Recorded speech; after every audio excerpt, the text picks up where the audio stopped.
Coming up on MacBreak Weekly, I'm sitting in for Leo, and this week, Andy, Renee, and I discuss, is Apple bidding on NFL games? It turns out that most users, well, they use the apps that came with the phone, and now you can install Windows 3.1 on your iPad. Coming up next. Podcasts you love. From people you trust. This is Twit. This is MacBreak Weekly, episode 774, recorded Tuesday, July 13th, 2021. A Better Ihnatko. This episode of MacBreak Weekly is brought to you by Casper. When it comes to a better night's sleep, Casper's new cooling collection has you covered. Focus on tomorrow. Let Casper handle the rest. Explore Casper products, mattresses, sheets, pillows, and more at casper.com/MacBreak. Use the code MacBreak for $100 off select mattresses. And by Sennheiser. Why settle for anything less than great sound? Come hear the difference with Sennheiser right now. For my first 100 listeners who go to Sennheiser.com/podcast and use the promo code MacBreak, 15% off the Momentum True Wireless 2 earbuds or any of their amazing headphones. Hi, everyone. Welcome to MacBreak Weekly. This is Alex Lindsay sitting in for Leo, who is in parts unknown, at least unknown to me. But he probably just didn't want me to come and visit him while he was on vacation. But we do have the regular folks here coming in from Montreal. We've got Renee Ritchie. Hey, Renee. Hey, Alex. It's so good to be here. You look so good I can hardly tell where the polygons are when you move. It's amazing. You know, we've been working on the rendering. There's a little bit of too much of a freckle filter, going across here, but we're going to work on it and see if we can't smooth it out a little bit. It's way better than Bad Bunch. Yeah, exactly. Coming in from also parts unknown in New England, we have Andy Ihnatko. Andy, how's it going? Hello, Alex. No, I just realized I'm wearing the sort of shirt that makes like technicians like you go, okay, that's like on the list of shirts not to wear. We need another shirt because I'm wearing like no buddy's business, and if I move just a little bit, it means that this is going to compress like crap, and so that this is going to look terrible on YouTube. You're just doing it now, aren't you? But I'm way too big a star, so I'm going to say, excuse me, my designer says that tight woven checks are exactly what I need. And so maybe you little nerds should figure out what your camera problem is, because I don't solve camera problems. We'll say, okay, it's up to you. We actually have a fair bit of news, I think it might. And knowing us, so what we proved last week is that we don't need a lot of news. We actually can. You can give us just a little bit of news, and we can stretch it for a very, very long time. So we'll jump right into it. One of the pieces of the news from the information that popped up, Alex, Apple, in early talks. They're in early talks with NFL for the Sunday ticket games. What do we think about that? And Renee? So this is American football, right? Not the one the Europeans were celebrating all weekend. While there was so much honking in my street all weekend. This is good old-fashioned gridiron. And it's not Canadian football with 3 downs, which is a kicking game. It's American football. Exactly. The ticket is currently held by DirecTV. So this is their big NFL ticket that they make available. So this wouldn't mean that Apple would take over NFL and you wouldn't be able to see it any other way. This would be what DirecTV has right now. Andy, do you think this is a viable move? Yeah, particularly now that they've expanded Apple TV Plus service to people who do not actually own Apple hardware.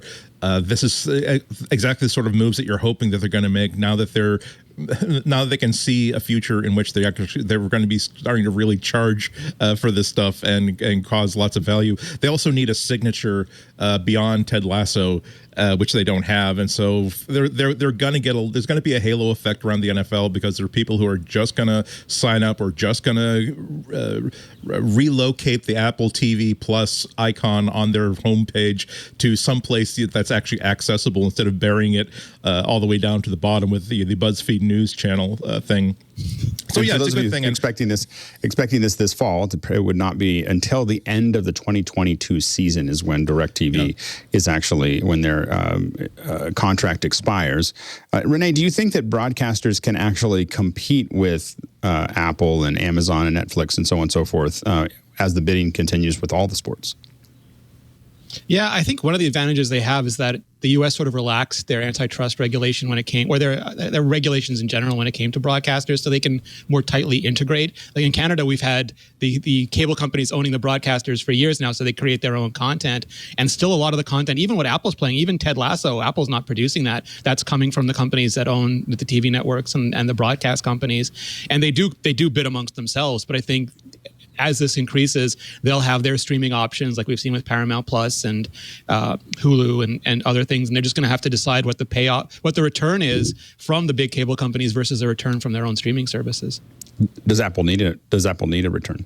I mean, from a monetary perspective, that's the thing that's different with the streaming groups is that you're just trying to create value for your users as it's more nebulous, than subscribed. Do you right. Yeah, exactly. Yeah, there has to be that tipping point where, again, right now, Apple TV is the channel where you tune in, you hit that app to see that show that you are interested in that happens to be on Apple TV before you go back to Netflix or Hulu or Disney Plus that has lots of stuff that's kind of worth exploring because they don't have a library of movies, they don't have a library of classic TV shows or anything like that. So anything that's going to bring people in and make them more used to using Apple TV, and the fact that it's not going to be an exclusive, as you say, it's just going to be the NFL would not be interested in giving all of or the majority of their NFL business to any one streaming source because remember they're all about audience, and not even Hulu can deliver the sort of numbers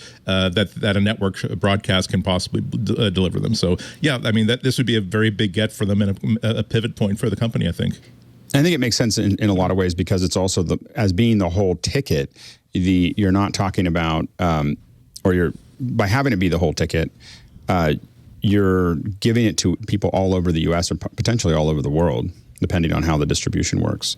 That might conflict with NFL.com, but it would definitely all over the United States, people would be able to watch whatever team they want.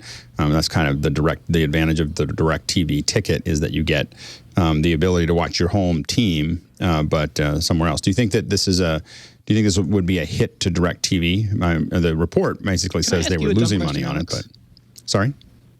Can I ask you a dumb question first? Sure. So like we've seen MLB do their own MLB app and direct, and maybe NFL goes one day direct, but we've also seen like YouTube personalities like Jimmy Donaldson getting 70 million views a week on one of it, like one video a week, 70 million views per video. Sniper Wolf getting 10 million videos a day, 7 days a week on her videos. Is there some world where either NFL goes on its own or we start seeing a rapid shift in what we consider to be big numbers when we see what some of these independent people are posting? Yeah, I mean, I think that there's a couple things there. There are a couple things to unwrap as far as that goes. One is that you're absolutely right that some of these, now you have to look at those views a little bit sideways when people see raw views. These are raw views, typically those are non-auto start over, I think it's 30 seconds. Was it 30 seconds? It's still 30 seconds, or are they lengthened it? Well, Jimmy gets 70 to 80% retention on a 15-minute video, so you have to factor that in. That's very good.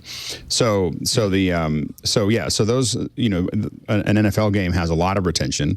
It is, but the numbers are massive. I mean, I think the broadcast numbers still are huge, and it would be difficult to provide. The NFL ticket makes sense because you have a couple million here and a couple million there, and that's easier to manage. It is one of those things that the hard thing about streaming live shows, and MLB figured it out, but it took them a long time. And they're not publicly available anymore. I mean, MLBAM is gone. It's part of Disney now. And so doing that, and Microsoft showed that streaming is not something that is always easy and turnkey. And so it's very difficult when you start getting to those kinds of numbers, 3 million, 5 million, 10 million, especially when you run it across. I believe that from what I heard, MLB is running 6 to 8 CDNs. working off of a backup to the backup to the backup to the backup, because there's nothing like having there's actual money riding on the event.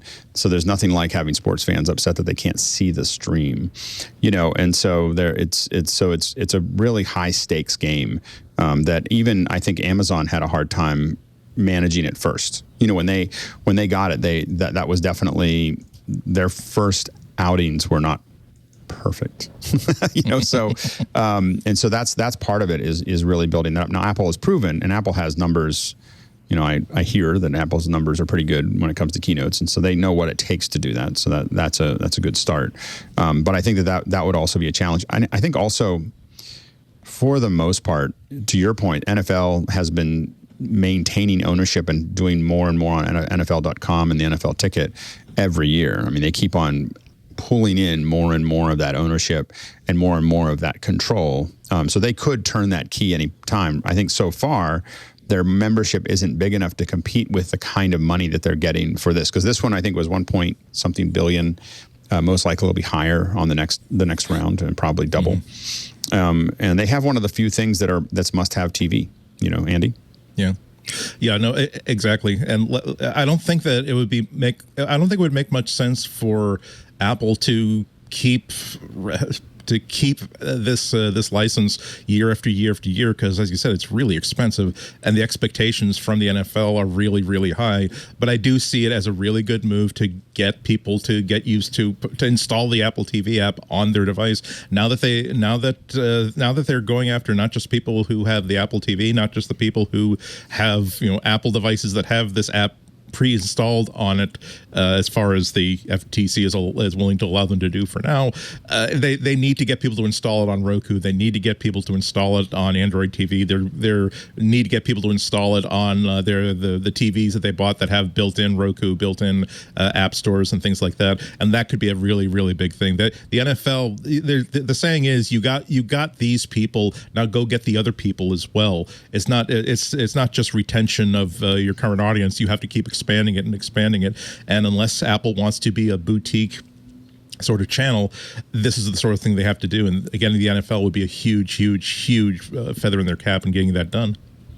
I think you could also experiment. I think one thing we haven't seen very much is experimentation with other ways to around the content. So once you start streaming something and you're in a stream, the problem with TV is that when you have a TV channel and you're competing with everything else in that channel, so you come into the game really fast and you leave the game relatively quickly and go back to the programming that you had. In streaming, you don't have that. You could have multiple streams. So for instance, you could have the regular broadcast stream that people are showing. You could have a commentary version that's more players and more geeky. You could have a beginner's version that is playing it out, and all of those things can happen in the same platform, and you can make those choices over time. And so there's a lot of places. Also, when we've heard Apple talk a lot about high frame rate, they keep on bringing it up.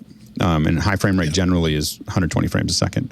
And sports is where that happens. That's where it's probably the most valuable place for it. Go ahead, Andy. Well, but the question is, who's going to pay to produce all that content? It is a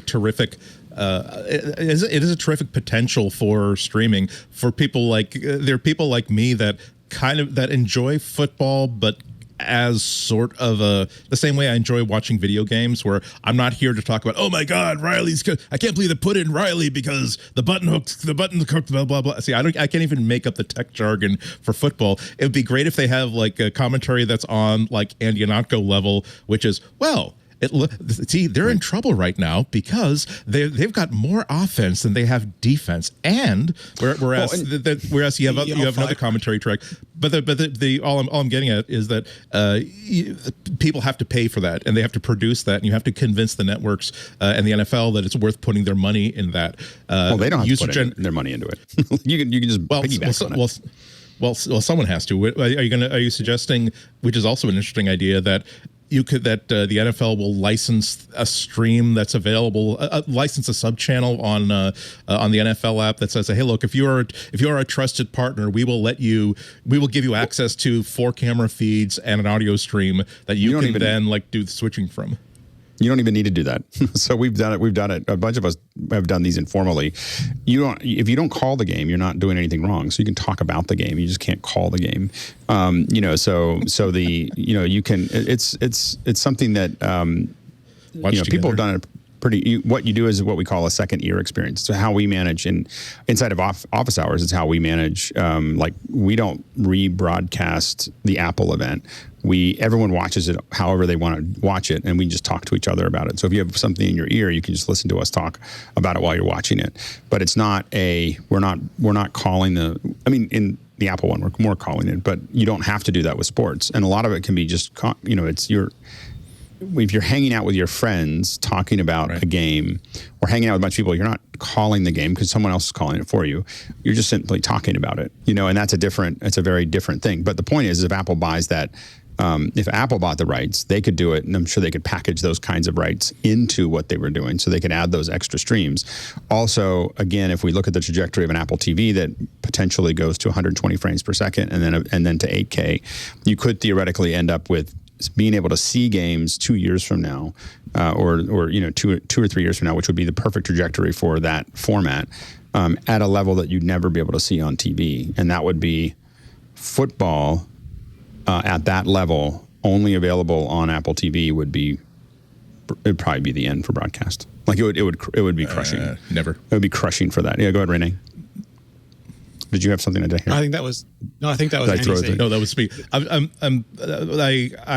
I'm very, very bearish on the idea of NFL or any major league sport in the United States. Any sort of like a extinction event for network television, because there's a difference. We're still dealing with the problems of too many households that don't have access to broadband. Period. Not even like decent broadband. But they don't have access to broadband.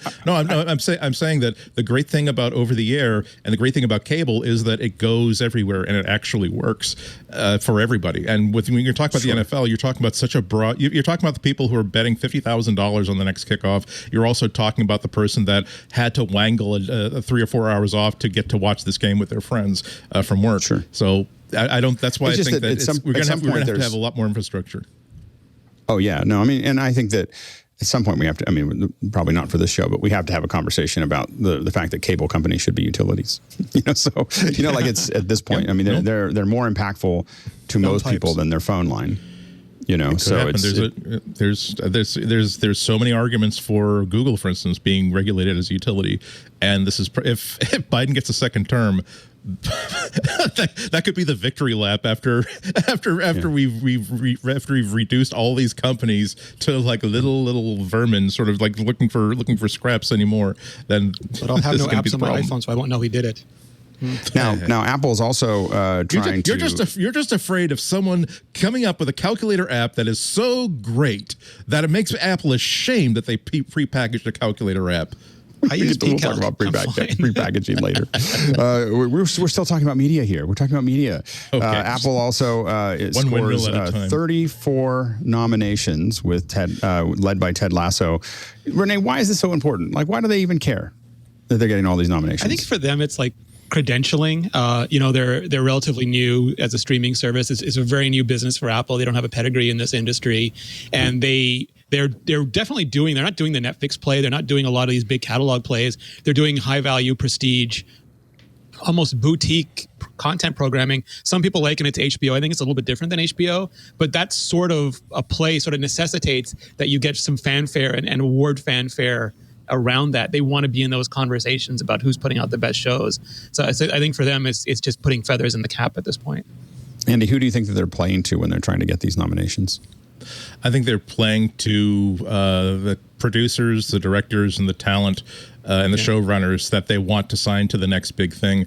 There are only a few things that you can really offer any of these people that they really, really want. You can give them a bucket load of money, and Apple has that. You can give them a huge audience, which they don't have at this point, or you can give them prestige. You can say, hey, you can get them. We can put them one letter closer to their EGOT.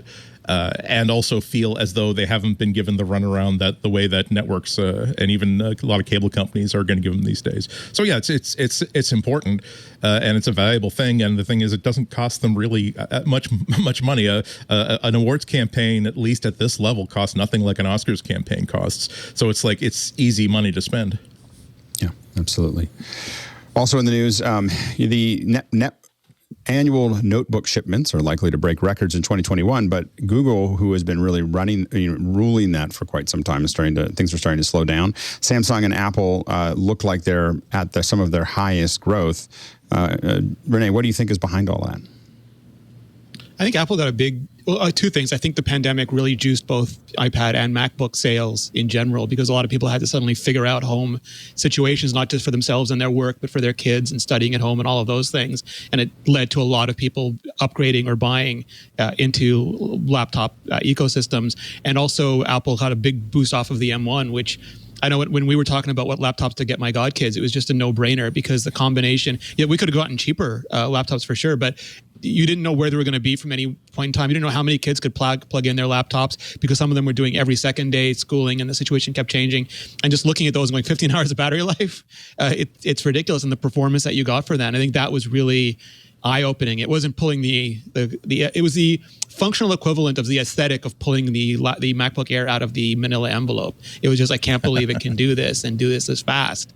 And I think that turned a lot of heads, and then the pandemic converted a lot of those purchases. Andy, do you think this is a growing trend or just a blip? I think it's a cyclical trend as opposed to a blip or a growing one. This is one of the things that was Apple had two things in their favor: the ability to actually ship computers that people really, really wanted. There's a lot of pent up interest, so that's going to be a big boost. The pandemic also was a big advantage, because again, a lot of people who could get by with having one laptop for all their three kids to share, now they really need to get something that would work for each one of these people. It's glaring that this report specifically calls out Samsung as one of the big winners in this sort of surge, and not the Windows market in general. It really speaks to how diversified Samsung's portfolio is when it comes to hardware.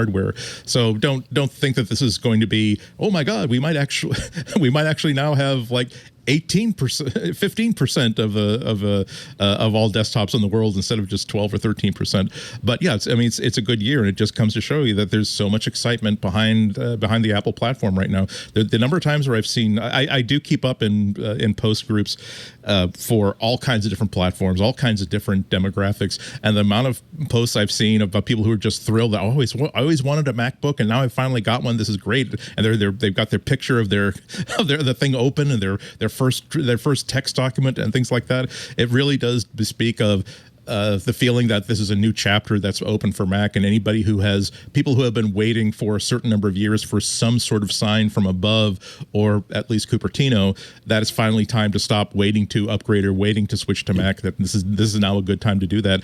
They've finally got what they wanted.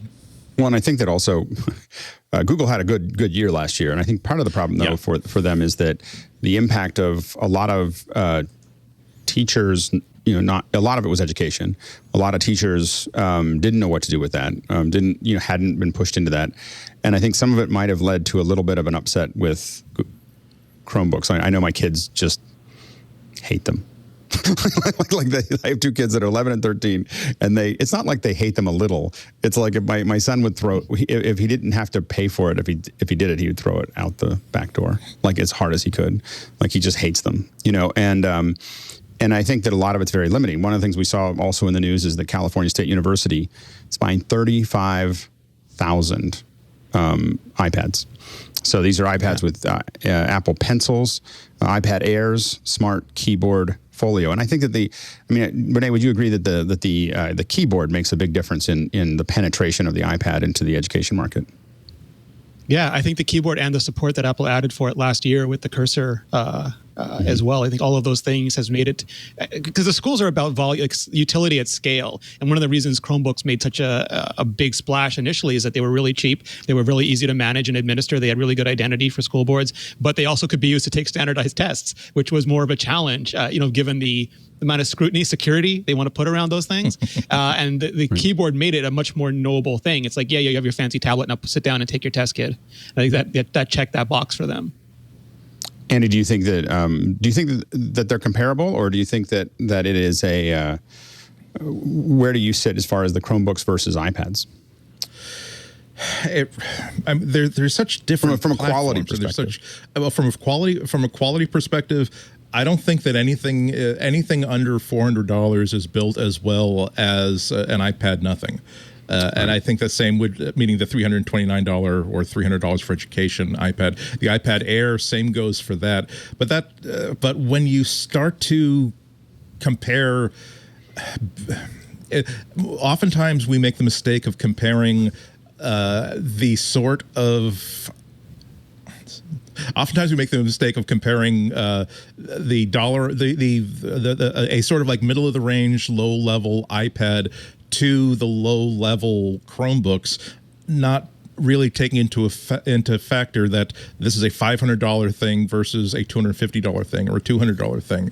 When if you up the price to about $500, you really can get Chromebooks that are pretty much every bit as good as a $500, $600, $700, $800 Windows machine. So they're very, very well made. They're not as they've got hinges and they've got keyboards and they got trackpads. They got more parts that can fail, but they're still extremely well made. Not pro level stuff, but they're gonna definitely survive a year or two inside someone's backpack. My concern whenever I see stuff like this, though, is that we went through this in Maine. Early on with the iPad, where the state of Maine was really, really excited about iPads and education and what the potential would be, and they didn't stop to think, okay, but so we're going to get these iPads. What are we going to do with them? What kind of curriculum do we have that is going to take advantage of this versus anything else that we can possibly buy that's on the market? And are they going to be as practically easy to maintain, to fix, to keep running, to monitor as these other devices? So it's nice, but I'm wondering if you have that kind of a budget per student, that would easily work out to $500, $600 if you're talking retail per student and equipping these people. Are they going to be happy? Are these kids going to be happy with a 9.7 like a 9.7 inch, 10 inch screen? Are they going to be happy with a keyboard that's kind of cramped and flat? Are they going to be happy with not having a mouse or a regular trackpad? The pencil does things that these other devices can't do. But are they going to be happy with this versus if you said, well, we're going to give you everyone a $500 or $600 Chromebook or a $500 or $600 Windows 10 notebook, is it possible they'd be happier with this if they got a bigger screen, if they got something that was more conventional, something that for even just a simple question of that'd be easier for gaming? Yep.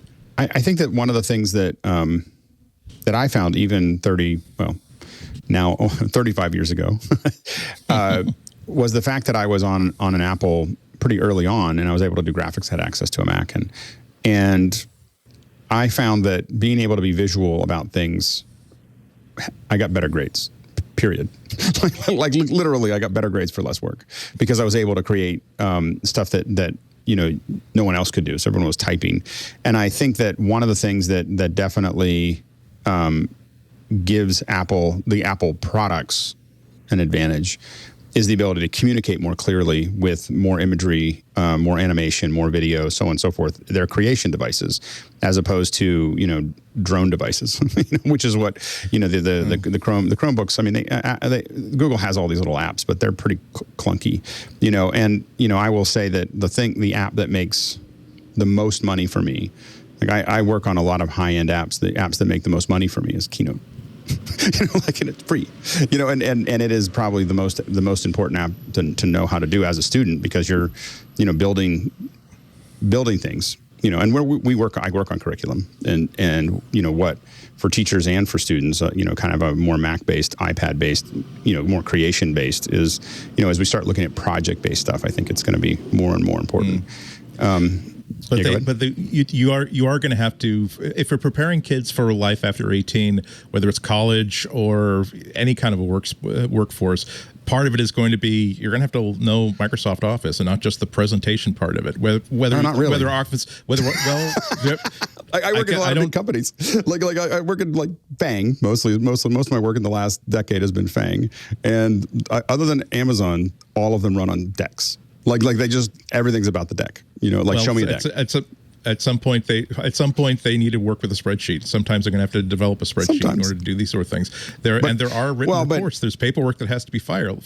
It's not all about, again, visual. A visual is just part of a balanced breakfast as far as I'm concerned. The people it sounds like it. I'm just saying, I didn't see a written thing for a decade. Working for a lot of these companies, consulting for a lot of these companies, it's all just one deck after another. This is the idea that I have. I mean, I know that we want to tell students the other things, but the reality is that that capability, people who are able to make those, have an incredible advantage, like incredible. Well, again, I just say it's part of a balanced breakfast. I'm not. I know that you've had a lot of experience in a lot of different places, and I know that you have a very broad perspective on things, even beyond the things that you tend to talk about on the show. However, not everybody is in a visual creative sort of industry. Oftentimes it's see this length of pipe, we have to figure out how to get these pipes from this port over here to this port over there, and we have to make sure that all the paperwork is done so that they get here efficiently. And then we also have to figure out, what if we shave about 2 thou off the inner dimension of that pipe? How will that affect? And a lot of that, and that's not done with a slide deck. Again, that's done with a lot of typing and a lot of mousing. With a slide deck. You can anyway, coming in from London, Apple's lawyers warn it could quit the UK. Quit it. Like, I didn't know you could quit a country. Anyway, quit the UK market if court forces company to pay commercially, quote unquote, commercially unacceptable fee for technology used in its iPhones. Renee, what is going on here? Yeah, we have this interesting situation now where, in order to create a standard, companies are supposed to be able to make their patents available into a pool that is, freely available and non-discriminatory. It's the whole essence of what we call FRAND in patents. But a lot of those companies want to become part of the standard and then really jack up or dismiss the reasonableness and anti-discriminatory aspects of that. So we've seen this previously with Qualcomm lawsuits where Qualcomm wanted, percentage of retail price for a while on their devices. And these are patents that are, as far as I can see, essential to the communication standards. And they want a significant part of the revenue per device. And Apple thinks it's a non-commercially, or Apple's arguing it's a non-commercially viable amount. Because, you can't have like a radio company saying we want 15%, and the camera company saying we want 15%, the screen company saying you run out of percentages. It's impossible to make the device at that point. And this is something that I believe was dismissed in the US, but the UK is leaning towards championing it. Maybe, which will have wide-reaching repercussions. A lot of people will sue Apple first to get money to sue other companies as well. So it's never purely an Apple issue. So I think this is something that we're going to have to be careful about if we want 5G and 6G technologies going forward to be available to everyone. Part of what's at hand here, though, is also that the market, that the UK wants to, they want the Optus, the company that's suing Apple, wants revenue from not just from the UK for that process, but global revenue of everything that Apple does with these technologies, which seems. And they're a non-practicing entity, I believe, is the polite way of saying it. Troll. I'm not afraid to say it. Troll. Andy, what do you think? Well, it's the headline is a little bit misleading because when I saw this headline a couple days ago, I thought, oh my God, is Apple like taking it? Is there a letter on Apple.com that I need to check out right now? All that happened was that it was part of a dialogue between the judge in the case and Apple's lawyers, where the judge said, well, look, I mean, you're arguing about this, but it's not as though you're going to be pulling out of this entire market based on this. And the lawyers very, very gently, without the least threatening tone possible for something that sounds so big, said, well, I don't know that that's true. And then he said basically what Renee was talking about, that there comes a point in which this is economically unviable. If we can't participate in a market where we're just going to be losing money hand over fist, then we're just not going to participate. But yeah, it's something to watch, and it's another example of how messy international laws are becoming with everything that's related to technology these days. If there's any organization that's ever trumped for let's have one global government that takes over everything, I think every $1 trillion company would sign up for that in like 10 seconds. Because you mean that all we have to do is grease the palms of one group of legislators, and then that's it? Whew. Sign us up. We'll give you $500 billion to any campaign to let this happen.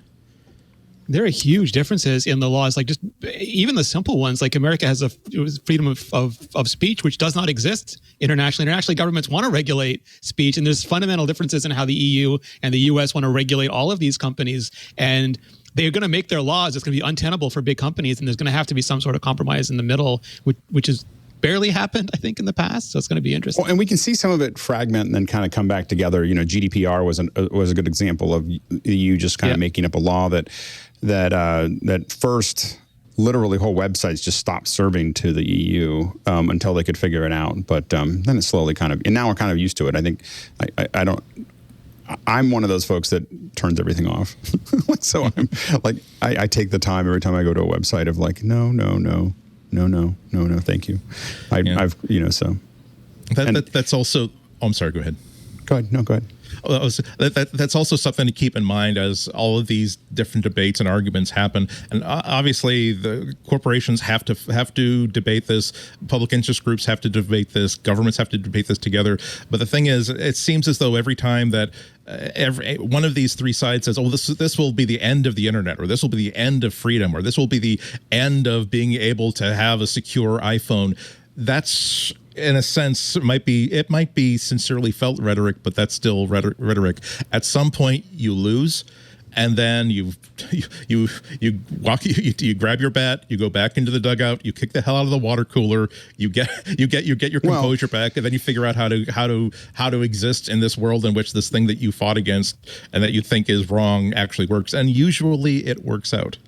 Yeah, I mean, again, the GDPR thing was something that a lot of us complained about when it first came out. Like, oh, this is going to be a pain, and it turned out to be slightly inconvenient, but not a big deal. And I think what it did really is you're just really clear of how often you're being pickpocketed. That's what I call it now. Tracking is just pickpocketing. You know, like here's a shiny thing, and while I pull something out of your pocket, and that happens to be your information. So just do this thing. So I think that I'm more, all of these things. I mean, one of the things that came up here is how Apple's private relay could be the beginning of the end of fingerprinting on the iOS devices. Renee, how does this work? Yeah, private relay is so interesting to me. Clearly, it's not a VPN. It doesn't do everything that a VPN does. It won't give you location hopping, for example, so you can't watch Netflix UK. And it also won't give you secure tunneling into your office, for example, if that's what you want to do. So you can do your purple restore or whatever, as if you were on campus. What it does is prevent your ISP and whatever website you go to and whatever data harvesting companies are face-huggered into that website from knowing what your IP address is, what the actual address of your computer is, to know what website you're going to, and then it prevents the website and those facehuggers from knowing what your IP address is. So it's basically shielding you on both sides. It sends only a completely encrypted packet to Apple's relay server, which then decrypts the website address, hands it off to a second server, which no longer has your IP address. They have Apple's IP address, but they are the only ones who know the website address, and then they fulfill that request for you. So all that these websites all your ISP is seeing is Apple, and all these websites are seeing is Cloudflare or Akamai, or Swiftly or one of these other huge internet providers, and that removes their ability to say, for example, we know Andy Ihnatko buys his comics every Tuesday. He also bought this Deadpool Funko Pop and gave them his address. So we know that Andy on this computer has this address. And when he's at the radio station, he orders pizza, every second week. So we know that Andy also likes pizza. And they start to be able to build incredibly detailed, regardless of whether you have a Facebook account or not, incredibly detailed shadow profiles of everything that you do, everything that you buy, every website that you go to. And this prevents them from contextualizing those relationships and knowing which is you anymore, because the IP addresses are always changing and the websites, the servers are always changing. Would you say prevents them or makes it harder? Like it makes it harder. Yeah. Because they also make deals with credit card brokers, and they do real world stuff that has your address and your credit card number and your phone number. So it really degrades their ability to track you online, though, to like digitally surveil you. It seems like is worrying a lot of people, Andy. About the direction this is going. Yeah, because you have an entire industry that's based on this technology, on fingerprinting, and being able to follow you around from site to site to site. And that's you're taking these taps that are that were unrestricted, and now you're essentially giving them a data cap.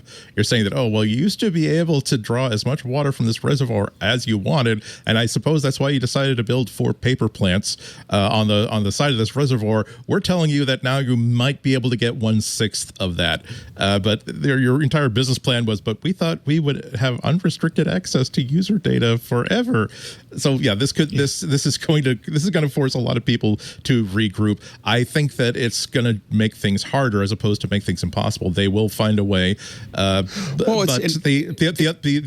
only other side of this that I do have some sympathy for is that I just want to make sure that it's still possible for the ideal relationship to still be in place, where again, if there's a information source, a news site, a web app, a service that I really like that helps me out a lot, that I don't want to have to pay $11 a month for, because there would have to be about 13, 14, 20 different $11 a month I'd have to pay for.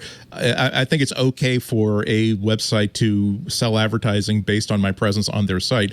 I think that it needs to be a negotiated piece, however, where the fact that I'm spending time on a certain site doesn't make me, into a rube. Right. I mean, I think it doesn't stop people from running ads on their site or even knowing how many people saw those ads. It has to do with all the other information that is being gleaned from us while we do that. It's one of the tools that they use to make that more effective. And again, it's a real estate grab. It really is about, again, imagine that you don't have to own property, you just have to build on it. Well, you're going to for years, my little thought experiment has always been that, okay, it's called like the big bag of money theory, that there is a big bag of money in the middle of a table and in the middle of the sidewalk with a sign on it that says that here is a big bag of money. Take as much of it as you want, or all of it. It is not illegal. It is maybe unethical, but there is no prosecution whatsoever. That bag of money is going to be gone like in 2 seconds. And so when you have these unrestricted policies that says no, there is no limit to the amount of data you can steal from people, then people are going to try to steal as much data as possible because, again, big bag of money. Well, and I think that the other thing is that the number one is that it's not just going to advertising. The data that's being generated by us is being also delivered to companies like Planeteer. Like we just have to always remember that that data is being bought by a lot of people for a lot of reasons. So it's not just and the government and law enforcement and it's go ahead. Yeah, so we're it's more intrusive than just ads, but also I think that a lot of times we've been kind of taken advantage of. This is why I think there's such a pushback and why people are so interested in this, is that we had this problem when I was at Sony. We worked I worked in marketing there, and we just kept on noticing that CD-ROMs cost 44 cents to make. And cassettes cost 19 cents. I mean, that with packaging, like that was the cost, right, in 1991. But we were charging $10 more for the CDs than the cassettes. And the response first was, well, we have to pay the creators. I'm like, what's the difference between the creators for the cassette versus the CD? It seems like it's pretty much the same.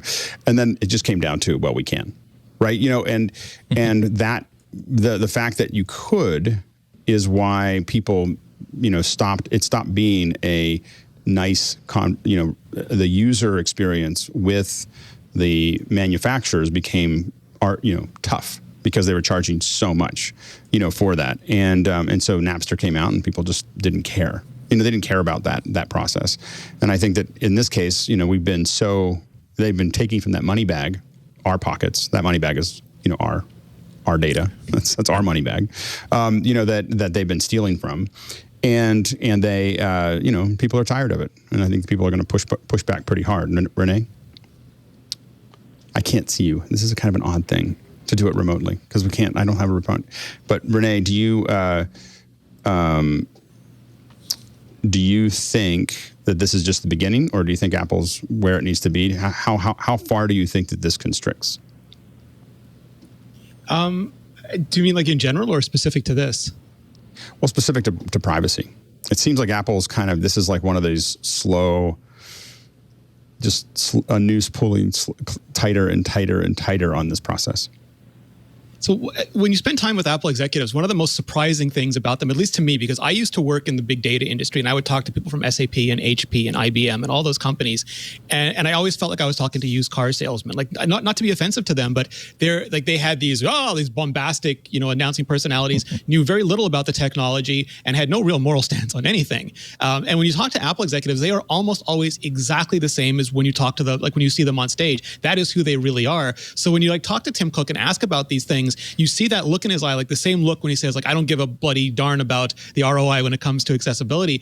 This to him he has a privilege of working at a company where he can make these statements and think things like privacy is a human right and then act upon them. And I believe they have a huge level of passion. Like Apple knows they have to negotiate with Amazon when it comes to the rate that they have to give them for Amazon Prime on the App Store. But Apple just kicked Facebook they Rochambeaued them when they found out they were using the enterprise certificates to get around the privacy guards in iOS. And that would normally be a very delicate negotiation. And Apple's like, no, this is the line. If you invade this, you're going to stop. So I think Apple is going to be incredibly serious about prosecuting this on their platform.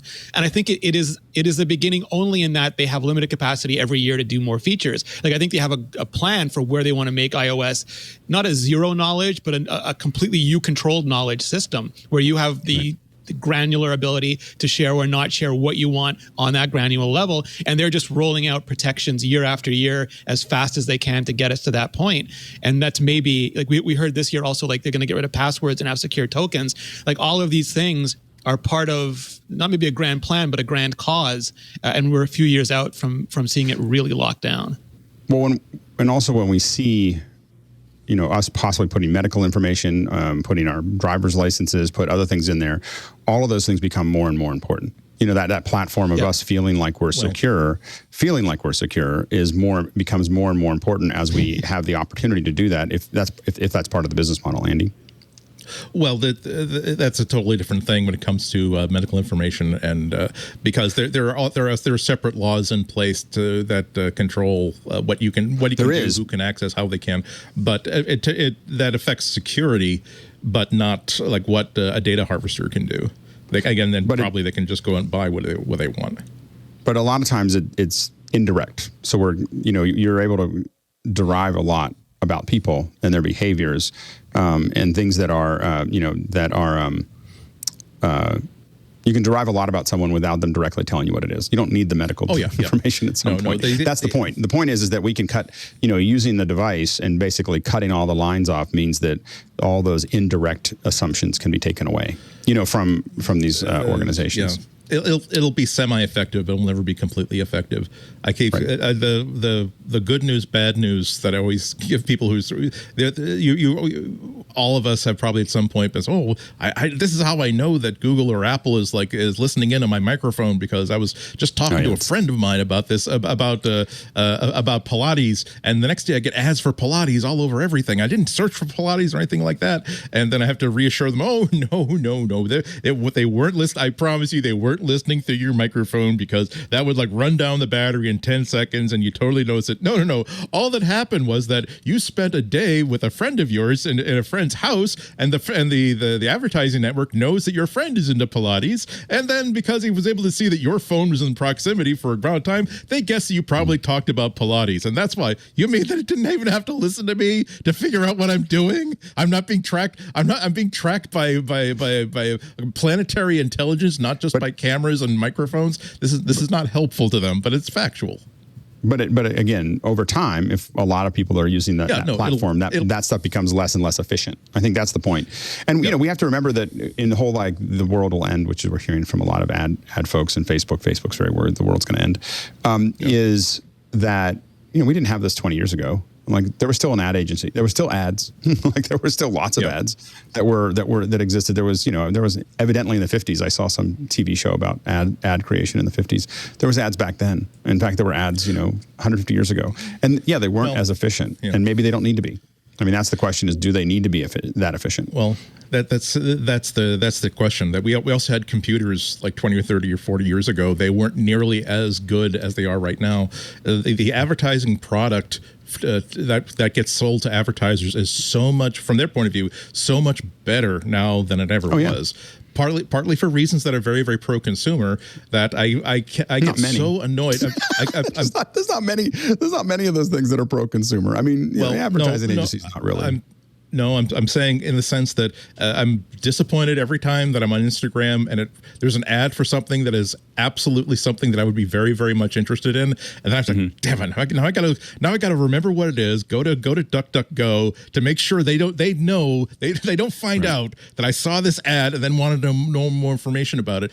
Meaning that an advertiser doesn't want to just send 100 million ads to people and maybe get 50 people that are responding to it. They want to target a small amount of ads exactly. People, I'm saying. I know what they want. I just want to finish what I want to say about this.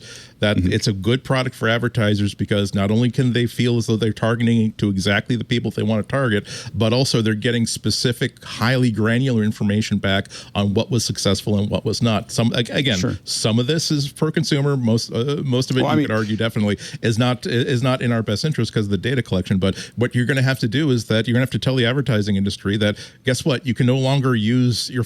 It's like for any one of us taking away our phones and our laptops and saying, guess what? Now you have to use like an Apple II Plus. You have to go back to the technology of the 70s because we screwed it up. We started liking this too much. And I think that, overall the entire economy kind of wraps around that. I noticed that with my kids only had about 3 months of television, like regular television. Yeah. And they saw a lot of ads and suddenly they're like, this was when they're in formative years and there's a whole bunch of requests for a whole bunch of stupid things. And we took it away. We just took the TV away, went back to streaming, and then all those requests went away. So no one felt like they needed all those things when they weren't being constantly told about them. So I think that's the other thing is, do we actually as consumers need that? Now we're going to next, before we take a little break here, coming up next, we're going to tell you how to install Windows 3.1 on your iPad. I know many of the listeners want to know, how can I run Windows, the quintessential Windows 3.1 on their iPad. More with Mac Break Weekly. Alex, Andy, Renee in a moment. But first, a word from our sponsor, Casper. I am in Hawaii right now. I probably wish I were home sleeping on my lovely Casper mattress. Man, I love that Casper. It's a guarantee to a good night's sleep. The new Casper Cooling Collection is amazing. Everything you need to help sleep cool all night. I know we're having some hot summer nights right now, but really all year long, it turns out research shows sleeping cooler means sleeping better. That's why you're going to want Casper's mattresses with the new snow technology, Casper's hyper light sheets, Casper's lightweight duvets, Casper's breathable mattress protector, all of them designed to keep you cool and comfortable so you can't help but love your tomorrow. Make the most of tomorrow with Casper's new cooling collection. Let's start with the Wave Hybrid Snow Mattress. The idea is it's designed to keep you cool for 12 plus hours, pulling heat away from your body for sustained temperature regulation, a cool to the touch feeling, and a much improved tomorrow. You know that great feeling when you put your toes down under the covers and it's a spot you haven't been in, it's nice and cool. It's like that. Fresh, cool. Better bedding makes for a better tomorrow. That's why Casper's Hyperlight Sheets are also designed with an innovative grid weave to let air flow through for maximum breathability. There's even a lightweight duvet. You still get plush comfort, but also optimal temperature control. Not too hot and not too cold, just right.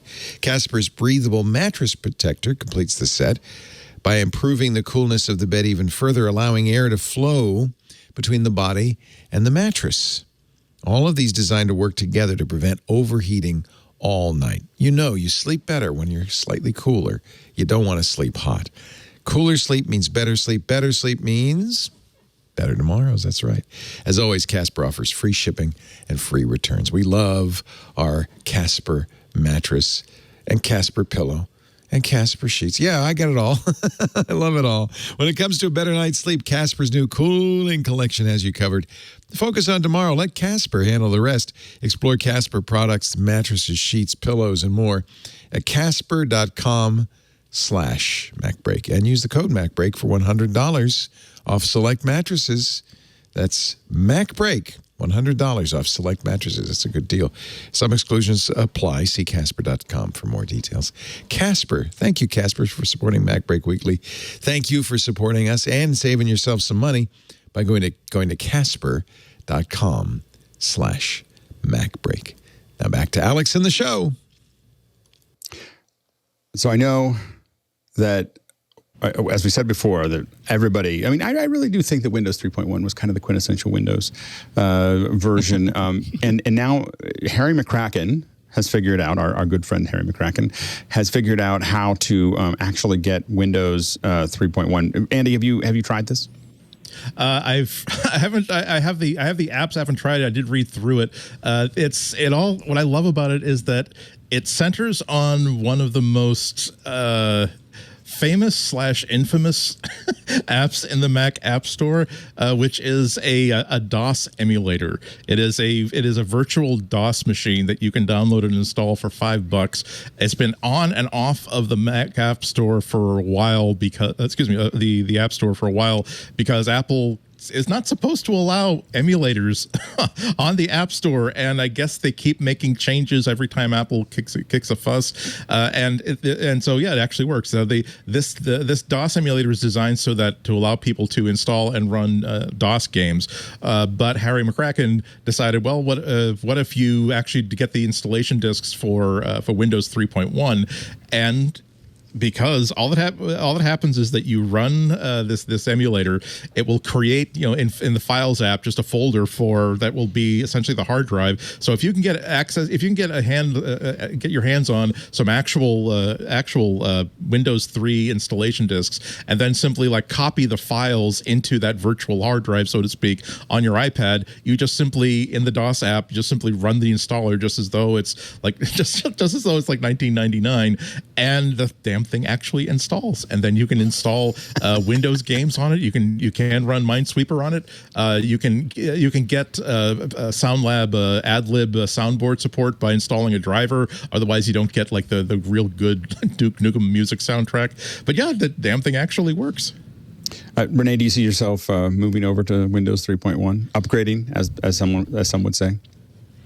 Well, Windows 3.1 was never my favorite. I came in hard to the system when it was like 95, 98, and then I rode that into XP before abandoning at Vista. So I think if Harry can get XP running on it, but like Service Pack 2, when a lot of the vulnerabilities were patched, I think that would be my sweet spot. I have to say, I think 3.1 was the last version that I used every day. I mean, it was a very painful part of my life. I was working in print at the time, and so I looked at it. I started having twitches, too, weren't they? It was like 30 disks to install Windows back in the day. But don't you want to run like the Bill Clinton era version of Photoshop on your iPad? Oh, like that's the one I had to run too. Was that 256 Shades of Grey? Yeah, I had to give up an LC for a much more powerful PC, but that was the only way I was going to be allowed to get all those things I needed when I was working at Prime Sports Network, and I used it. And it was did not have Photoshop on that computer. That's pre-press in 1992. Not fun. Like on a PC. You don't want to relive that. Yeah. Like every service bureau was like, you're using a what? A what? Like you're using a PC for graphics? Yeah, that was. I was back using then. Amiga. It was. Yeah, exactly. I really wish that Apple would lift its ban on emulators, because there's so many people who, again, we grew up with the Apple II. We grew up with. I love it. I think that Apple should allow the Apple II. I think they should just make one that's the Apple II emulator. I think that would be great. Yeah. Or even better than that, a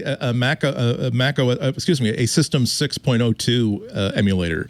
So that I can run HyperCard, and I can run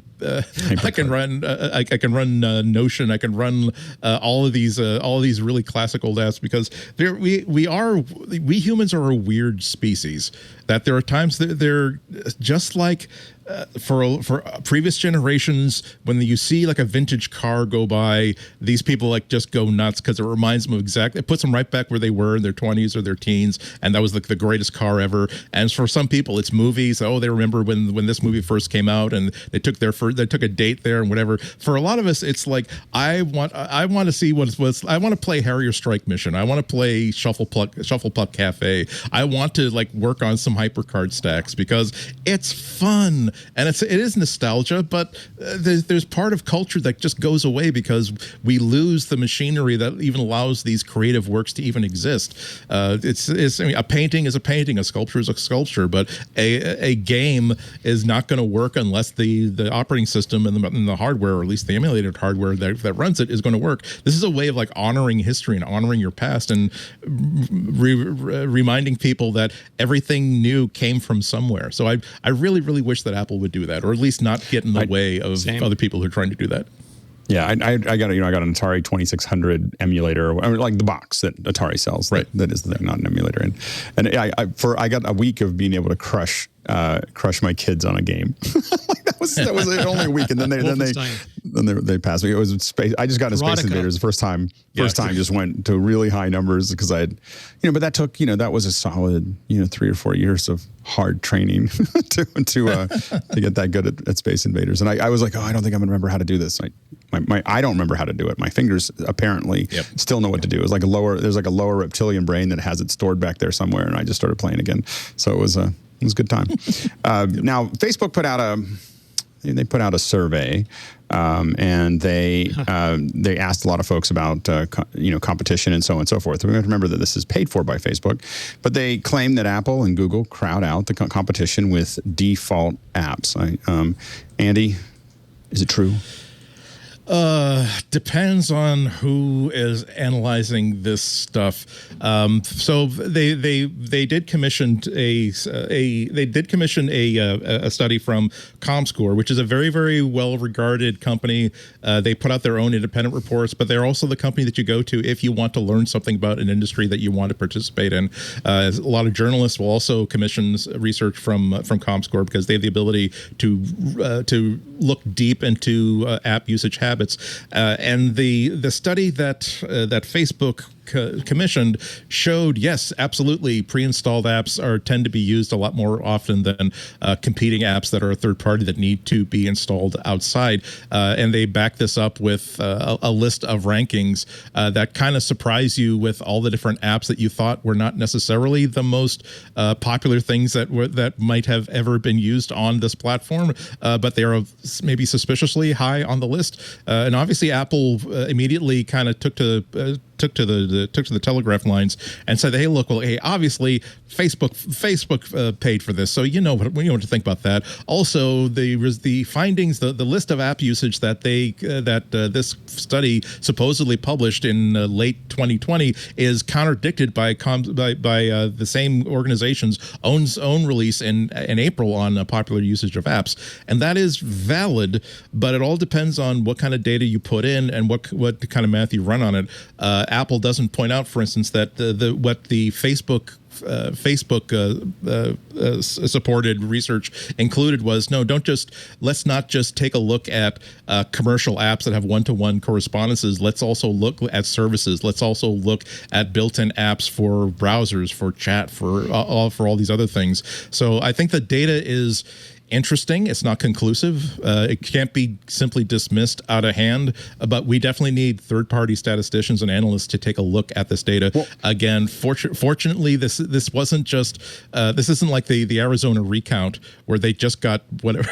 They just basically got a Craigslist ad out for someone who knows how to do an election recount and said, "Oh, good luck with you." These are they do have their paperwork, they do have their receipts in hand, and they will be able to defend what they said and just put up to scrutiny. Well, I guess the question is for Renee is that does it matter? I mean, I think that the issue is like, I look at my parents.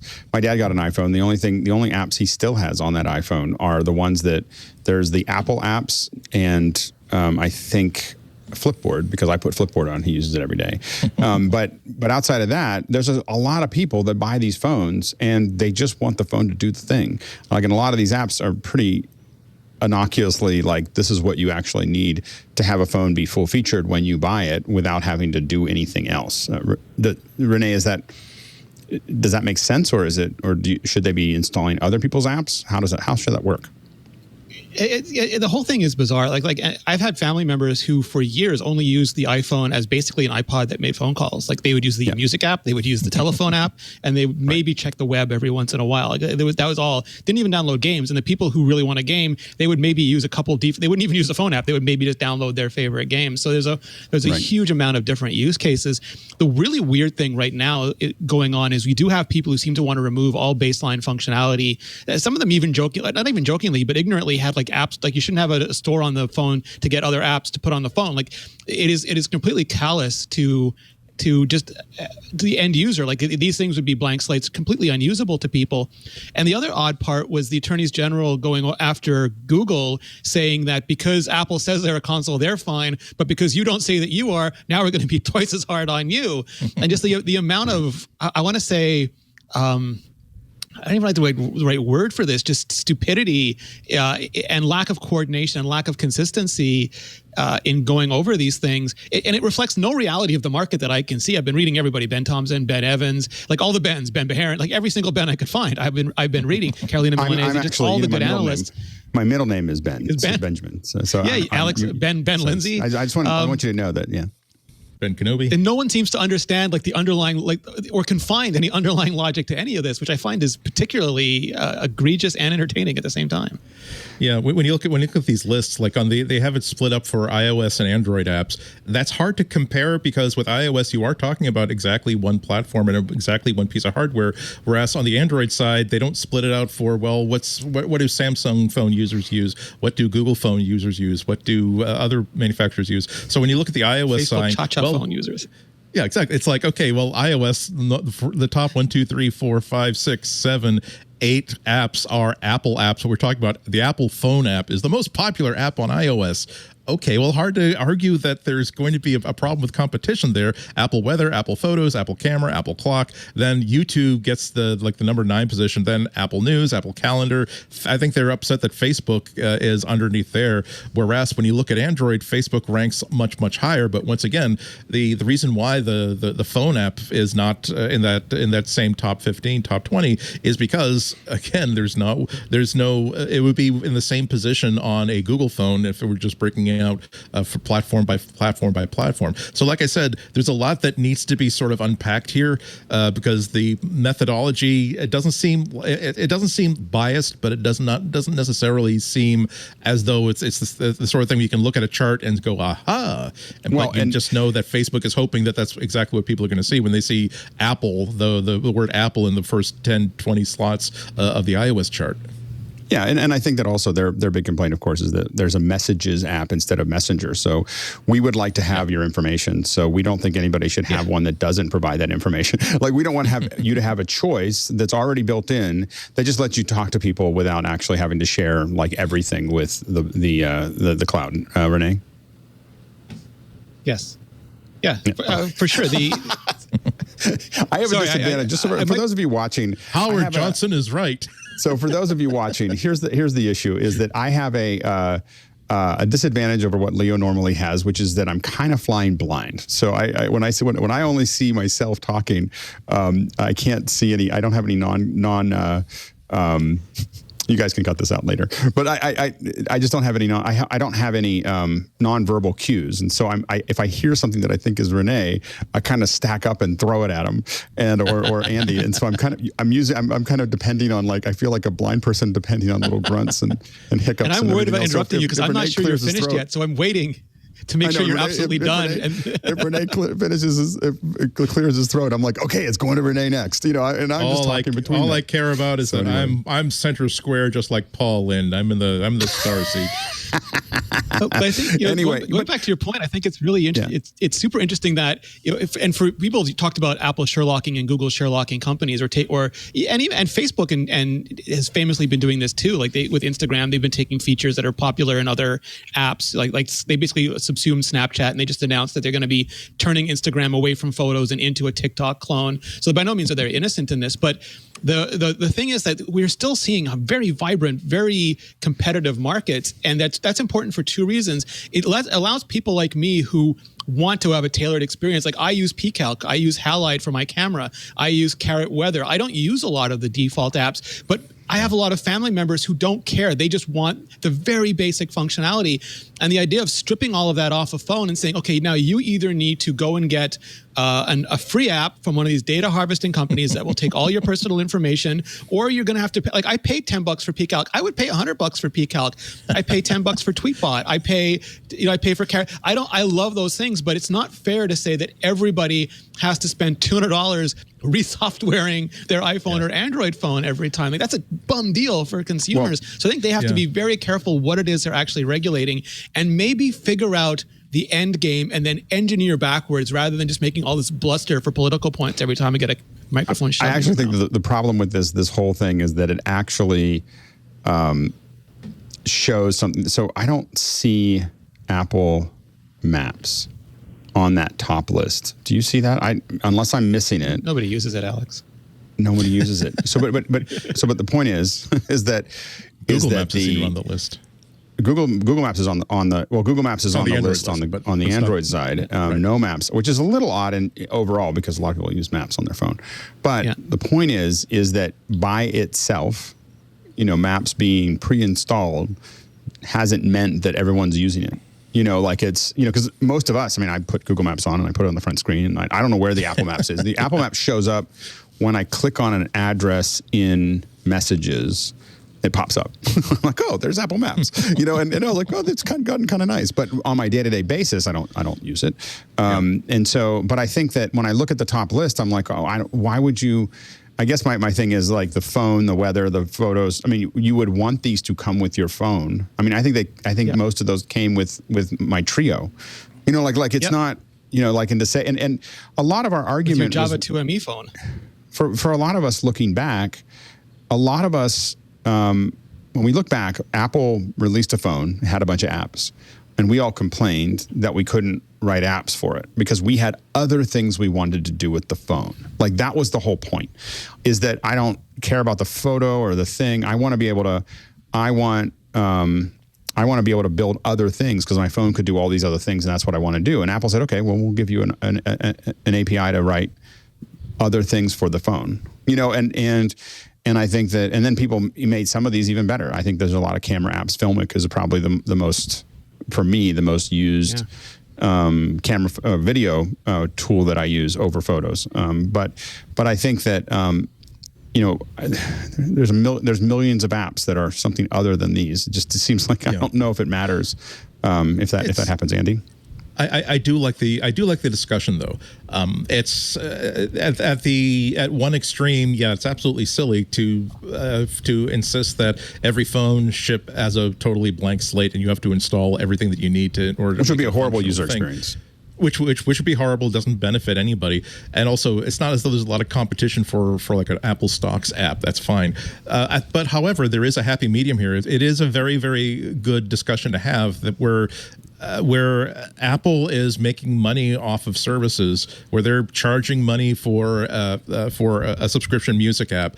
Is it really correct that their commercial add-on subscription music app comes pre-installed, but if you're running Spotify, if you're running something else, you have to the user has to find out about this and actually go out and get it?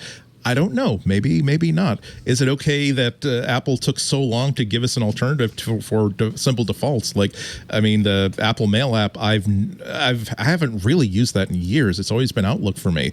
And the fact that it took so long for Apple to let me designate a different browser or a different mail app, I would like to have a different messages app if I want to. If my default messages isn't actually an SMS or an iMessage based app, but it's actually, no, I actually happen to use this. I happen to use Signal as my regular messaging app, and I want that to be my default.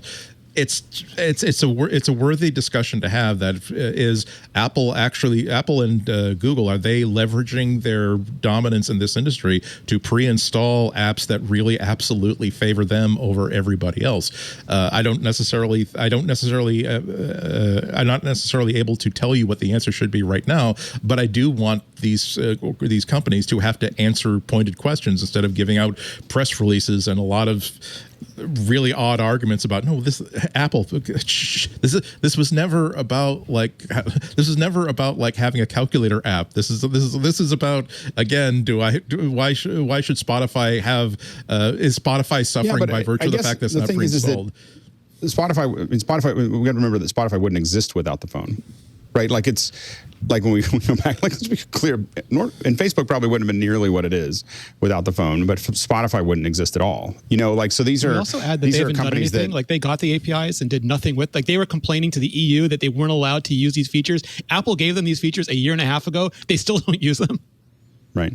Yeah, and so so I think that there's a little bit of a, and Spotify's got all its own problems, and so I think that I believe that iTunes or music has been literally on the phone since day one. Like most of these apps, I don't know if there's that many new apps that have been added. What has been added since almost day one? Like since they opened up the App Store. What has been added to the pre-installing the iWork apps, but I think they've vacillated back and forth on those. Mm-hmm. So Apple literally, News, these have been from. Sorry, say Apple News. Apple News is new. Apple Notes after a few of them, but your point is well taken.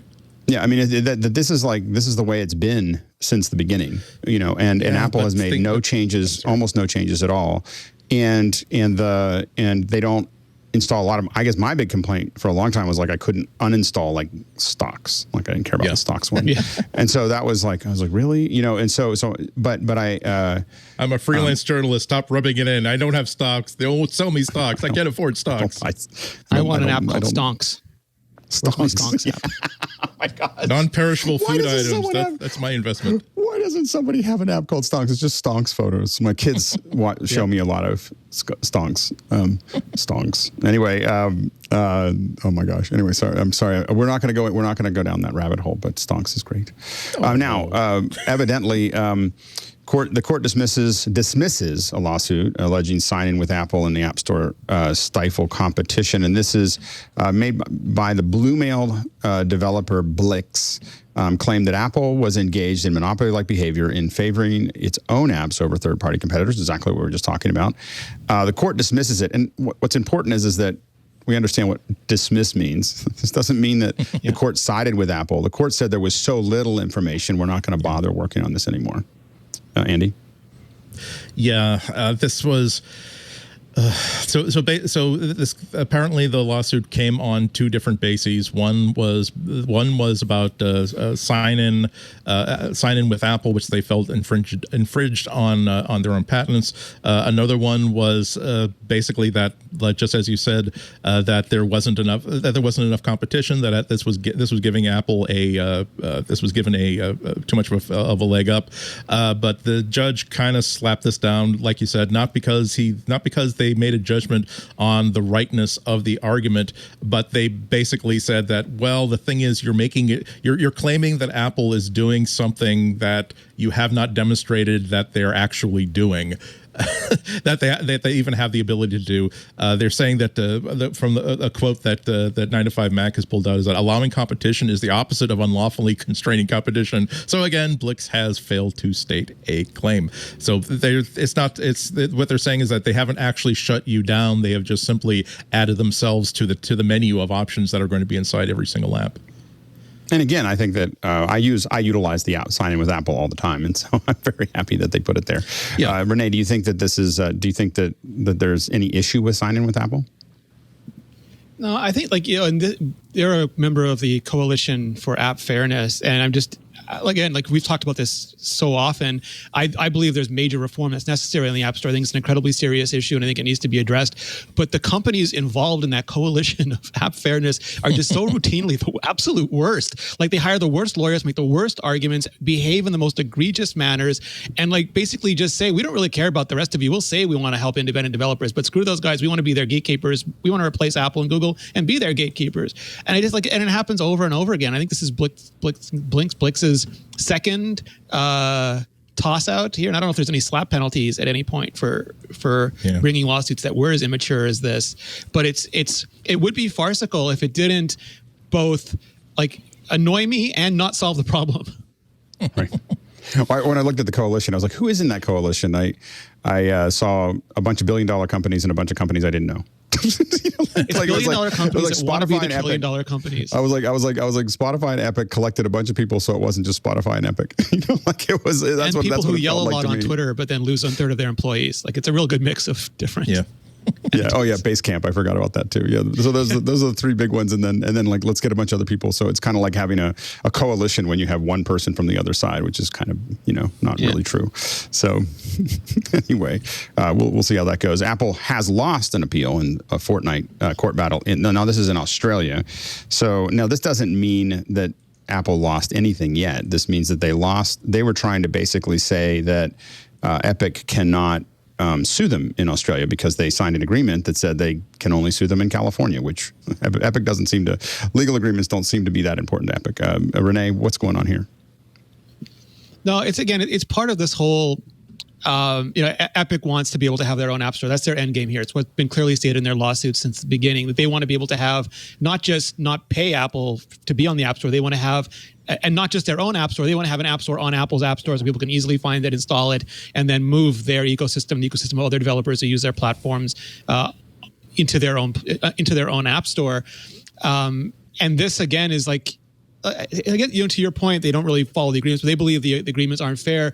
The thing about Epic and Apple to some degree is that there's just this callous disregard for the users. Like all these people who want to be playing Fortnite on their iOS devices and can't because Epic will not agree to have all of this money and all of these issues put into a trust until the end of the agreement. So they're suing Apple in every jurisdiction they can to try and get whatever foothold they can, hoping that one of them breaks in their direction. And I guess I don't know, is scale on their side? Alex, if they sue in as many jurisdictions as possible, is it more likely for them to get at least one win? It's if you spin the wheel a bunch of times, you might find somebody that's willing to. Because the rules in the United States. I mean, the reason that Epic and Spotify and other people are just hoisting dollars into Washington D.C. right now, and constantly talking to everyone and getting these little kids that are writing these laws to put those in is because they can't win in the courts because that would require evidence. It would actually have to follow a series of rules in the United States. Those rules are much more lax in other parts of the world. So the EU is kind of like, oh, whatever we feel like we will do. In the United States, the problem is that the court system here requires evidence and procedure, and they can't win there. They don't have a case. So I think that's going to be the problem. So you'll see them probably go to the EU and go to Australia and go to other places that are a little looser with the law than the United States. Andy, do you think it's going to go anywhere? Probably not in the United States. I really think that at some point both these parties are going to realize that this is just too much time, too much money. Neither side is going to get exactly what they want. Apple wants vindication that the way that they've been running the App Store in perpetuity is divine and without blame. Epic and these other game manufacturers want the ability to put whatever apps they want through whatever store that they want without paying a dime to anybody. They neither one is going to get what they want. At some point, they're going to realize how expensive all this stuff is. Time and time again, the biggest lawsuits have been settled pretty much with a ceasefire, as opposed to a clear victory. I think Samsung Apple is one of the few where you can say that they ran this ball all the way to the end into the end zone, and one side could say they won, one side can say that they lost. It's going to be difficult because the difference between running this lawsuit in the United States versus Australia is that Australia has a much more jaundiced view on big tech than most other countries do. This is the area in which if there's an opportunity to slap a huge tech company down through a law that makes sense or a law that is absolutely unenforceable and unpracticable, Australia is where these things tend to happen. So this is very, very good news for Epic because they are finding a very, very favorable audience for these claims they're making. I think Australia has already declared on some level, the Consumer Protection Organization has already said that both Google and Apple have an unfair advantage in their app stores, and this is something that can be piggybacked with a lot of different legal arguments. One thing I wonder about is, I was thinking about it, like if Apple had to put a store in, it doesn't seem like when it comes to fairness, it doesn't seem like they should have to provide their libraries. Like if you want to use a store outside of the App Store, Like Apple is putting all that in. They're providing all of that because you're building stuff for their app store. It seems like it would be fair, like even Steven, to say, you can use, I mean, Apple shouldn't even have to provide you Xcode at that point. Like why would they're giving you something that's free because you're producing use for their product. If you're just a leech, why would they have to provide you any support or anything to make that work? Well, that's a great argument. I'm gonna pretend that I'm. That's a great argument, and we absolutely, as Epic Games and third-party app developers, we absolutely accept the rightness of this. This also means that legally, Apple, you have to give us the right to get to code all the way down to the metal. So if we want to run code that you don't approve of, you have to give us all the secrets on how to run our own app store, how to run our own app development kit, how to drop pixels on the screen, how to do our own stuff. You can't say that it's that. But otherwise, you could argue that Apple could give them a base of like, this is the basic stuff that you get to use from what we're doing, but like our AR stuff is not stuff that we're going to give you. Like that, we're not going to give you all the toolkits. And Google's already doing that. They have, by separating base Android, which is available to everybody for free, versus what you could call Google Android, which is the stuff that everybody wants, the stuff that actually makes it competitive with the iPhone. But I'm not sure it's as easy as that. I really don't think that in the iPhone's case, anything is to really to be gained by allowing external app stores, only by virtue of the way that the iPhone is set up and the way the ecosystem is set up. I think that there is some wiggle room on how they choose to run the App Store. And this is another area in which I'm just glad that Apple executives are going to have the obligation to sit before a panel of people and explain and defend their positions, as opposed to simply making a statement at a keynote and then waiting for the applause. And we decided to make this change that affects all of your lives. You're welcome. Well, but I do think that for the most part, I mean, as a longtime Apple user, I find that most of what they're providing are things that I want. Oh, yeah. Like it's not, and I think that one of the things that's missing in a lot of the arguments when they talk about competition, what I hear is fragmentation. Like that's all I hear. Like that the only thing as a user that I hear is you're going to fragment what I have. And I think that what's left out of these arguments, whether it's legal arguments or so on and so forth, is this is essentially a battle among billionaires, right? This is a billionaire. This is Spotify and Epic and Basecamp and a bunch of billionaires that are all fighting over something, and they don't really care about the user at all. Like we just have to remember that. Like they don't. If you're an Apple user, they don't care about you other than your money. Apple doesn't care about the user. Apple is a business. They make when they no. I'm saying no. I'm their entire business is the user. Like that's the whole thing. Is that they're the only company we work with that their entire business is taking care of the user. Like they don't have a really viable advertising business. They don't have any of these other things. Their only job is to make it better for you because that's their business model. Their business model is actually to make our job, to make what we do simpler and easier and more secure. I mean, I don't care whether I don't know if they like us or not, but what I can say is that they're the only ones that's the clear business model of what they're doing. Their business model is to sell hardware. So long as they, just like almost every other company, Google included, they will do everything they can to take care of their users and to increase the user experience and make their products more valuable and more essential to users, so long as it doesn't screw up where they're making their money from. And Apple, on that basis, Apple is no different from any other company. This is the yin and the yang of Apple and Google, is that Apple doesn't care about the users because they're not interested in creating value for money. They're not interested in giving users choice. Whereas Google just gives away all their operating systems and gives away Google Maps and gives away free email to everybody. The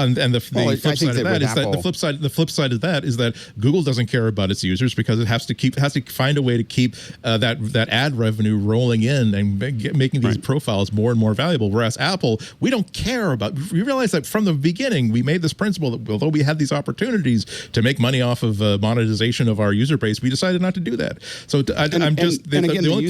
I stopped just short of saying that Apple cares about its users on the large level of they're a $2 trillion company that they would take half of that money. They would give away. They would totally chuck the China market into the sea because they don't feel as though that what the Chinese government is making them do is real. Well, no, exactly. They're willing to do certain things because they do the same thing in China they do here. I mean, if you make requests for the servers here, you'll get the same thing. Like if you ask for people's information in iCloud, you'll get it in the United States or China. It's not like it's not any different. If you ask for the phone, they won't. Like that's the distinction. If you ask them to make sure that individual citizens cannot have secure communications, see what happens. Yeah. But the phone, I don't think China has gotten attached to the phone yet. Go ahead, Renee. You can't. Okay. Yeah. No. I mean, we're living in I always try to not make this a China thing because China is by no means alone in a lot of these regulations, and it's multifaceted. Turkey, China. Yeah, well, it's Russia, Turkey too, but I mean, just when you remove the totalitarianism from it, I don't know. I don't want to get canceled by China because that's rough. But like Apple is facing a world where they're increasingly talking about data repatriation. France, famously, a lot of people, and as much as a lot of us love America, after the Patriot Act, a lot of countries said we don't want our data being stored anywhere near you people either. And there's a lot of countries that don't want their data stored on American servers either, even if they're not like a China, Turkey, Russia kind of country. They just don't trust the U.S. government, and they're going to force companies like Apple and Microsoft. Microsoft's been litigating this for years already to store their stuff on the land of the country whose citizens that data is. And then you're increasingly having countries like Australia, which we were just talking about, trying to break encryption en masse, basically enforce backdoors. So I think China is especially aggressive about this, and they have the power to push these things through much more quickly and without very much resistance. But Apple's has to store Chinese citizens' data in China. They're going to have to store increasingly EU data in EU data centers. And it's just the very beginning of the internet made us one big world, but we're incredibly provincial about it right now, is what I'm trying to say, I guess. More Mac News in just a minute, but first, Leo's got a couple words for us. Let me interrupt one more time, Alex, Andy, Renee. I've got in my hands, I'm very excited, I've got some lovely Sennheiser earbuds. I am a big fan of Sennheiser. Now, I know you're listening to Mac Break Weekly. You probably think the AirPods are the latest, greatest state of the art. Can I make a recommendation? There's one name that for almost 75 years has been the best name in sound. It's Sennheiser. When it comes to the things I put in my ears to listen, it's all about sound quality, right? You've got to check out Sennheisers. They make the best earbuds money can buy. Scott Wilkinson recommended a couple of months ago that I take a look at the Sennheiser wired earbuds, the IE300s, and these are quite literally, the best earbuds I had ever heard. I mean, they sound so good. I'm taking these on the trip to Hawaii. But on the airplane, I want to go wireless, and these are the new Sennheiser Momentum True Wireless 2s. These are completely wireless Bluetooth, and they sound great. For 75 years, other companies have focused on phones or tablets. Sennheiser's put sound first. Sound is what Sennheiser is all about. They make the best earbuds you can get. And these Momentum True Wireless 2s, they sound better than the AirPod Pro. They give you the best listening experience. They fit in your ear beautifully. With their free smart control app, you can adjust the sound to your personal preference with a built-in equalizer. You can also choose the tip that fits your ear the best. You want a good seal. And for the airplane, the active noise cancellation, I'm so excited. Switch off your surroundings. Dive into that impactful song or important episode with the new active noise cancellation feature. I have to say, they also look, they kind of look elegant. They're Sennheisers. And boy, the battery life is great. Between this case and the earbuds, 28-hour battery life. You could fly all the way to Australia and still be going strong. You can feel the quality of Sennheiser earbuds the second you put them on. And I have to say, nobody makes better headphones, and I will stand by this, than Sennheiser. They have the best, whether it's wired or wireless, headphones I've ever used. And I think they do the absolute best Bluetooth ever. CNET called the Momentum True Wireless 2's clearly superior sound quality to the AirPods Pro. I would agree 100%. They also said they're the earbuds to get if you value sound quality over everything else. You can tap them, get Siri to respond to you, pick up calls, change the volume. It's got all of the capabilities you'd want, and they sound superb. Oh, Siri's talking to me. You can't hear it, but I can. Why settle for anything less than great sound? I mean, look, for me, I don't want a lower quality experience. I want the best sound for the best price, and that's what I get with Sennheiser. Right now, for the first 100 people who respond, go to Sennheiser.com/podcast. When you use the promo code MacBreak, 15% off these, the Momentum True Wireless 2 earbuds, or any of their amazing headphones. They've got over-the-ear Bluetooth. They've got over-the-ear wired. Take a look at the IE300s if you want a wired experience. It's the best I've ever heard. Actually, if you want to go really crazy, if you got somebody special in your life, you want to give them a special present, there's an even higher end. They are unbelievable. Sennheiser knows sound.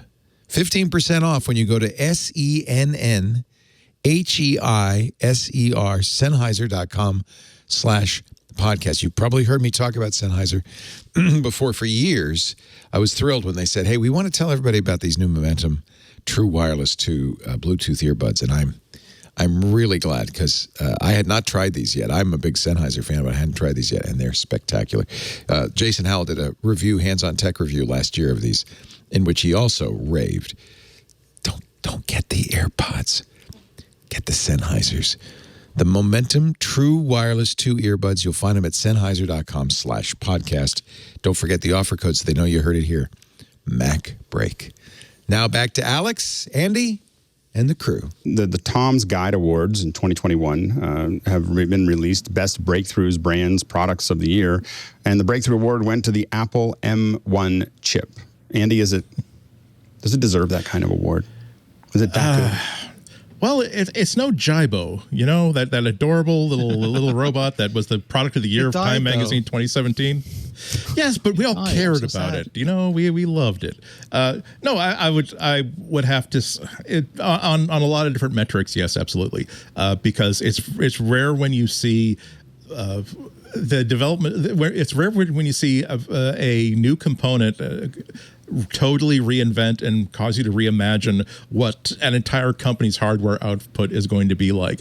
And they did that. If they just simply created a chip that was going to be a competitor to an Intel or an AMD, if they said, let's take a look at these architectures, let's find a way that we can bake our own version of that. Okay, that would have solved an Apple supply problem. What they did instead is saying we're going to put the same chip in every single one of our products that we've been using in our iPhones and our iPads, and in doing so, we're going to make our iPhones and iPads even cooler without really having to do anything. And we're going to make a new generation of Macs and iPads that can do things they couldn't do before. And like what we were discussing earlier in the show, it just has re-triggered excitement in the future of Apple hardware, which, when you talk about Apple, was already excitement at Foo Fighters concert level. Oh, and Renee, can the M1 chip run in the iPhone as well? Could it theoretically? It does. I mean, that's the amazing thing about this is the M1 is really just an extended version of the A14. Apple, for years, has been making one set of silicon architecture every year. And previously, they would have like the A10 and the A10X, the A12 and the A12X. And now, instead of calling it an A14X, because they did more with it, they added Thunderbolt to it, and they added virtualization, and they added x86 acceleration, all these things. They called it the M1 and to make it more exciting for the Mac. But it is exactly the chip that's running in the iPhone, just with the same Firestorm cores, same Ice Storm cores, same graphics cores, which I wish they would call Shader Storm, but I don't get to make those decisions.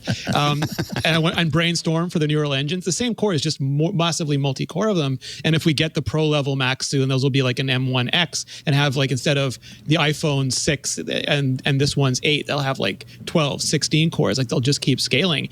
And that was my initial worry about Apple Silicon, because Apple's advantage over Qualcomm is that they didn't have to be a merchant silicon provider who worried about profit and loss between each client, but also had to carry the baggage for every client, like whether you use DirectX or OpenGL, you still have to build all that in. Doesn't matter what Samsung's doing or LG, you got to cover everybody. And I was worried that, Apple Watch would become a client, iPhone would become a client, iPad had become a client, Mac, but they've figured out the scalable architecture where you have A13 cores running in the Apple Watch now, A14 cores running in the iPhone, iPad, iPad Pro, MacBook, iMac, Mac Mini, and they're going to scale up eventually to like the pro level machine. And that is, it does come with its own like restrictions and does have some trade-offs, but that's a real genius move that I think is going to be very hard for non-integrated companies to copy anytime soon.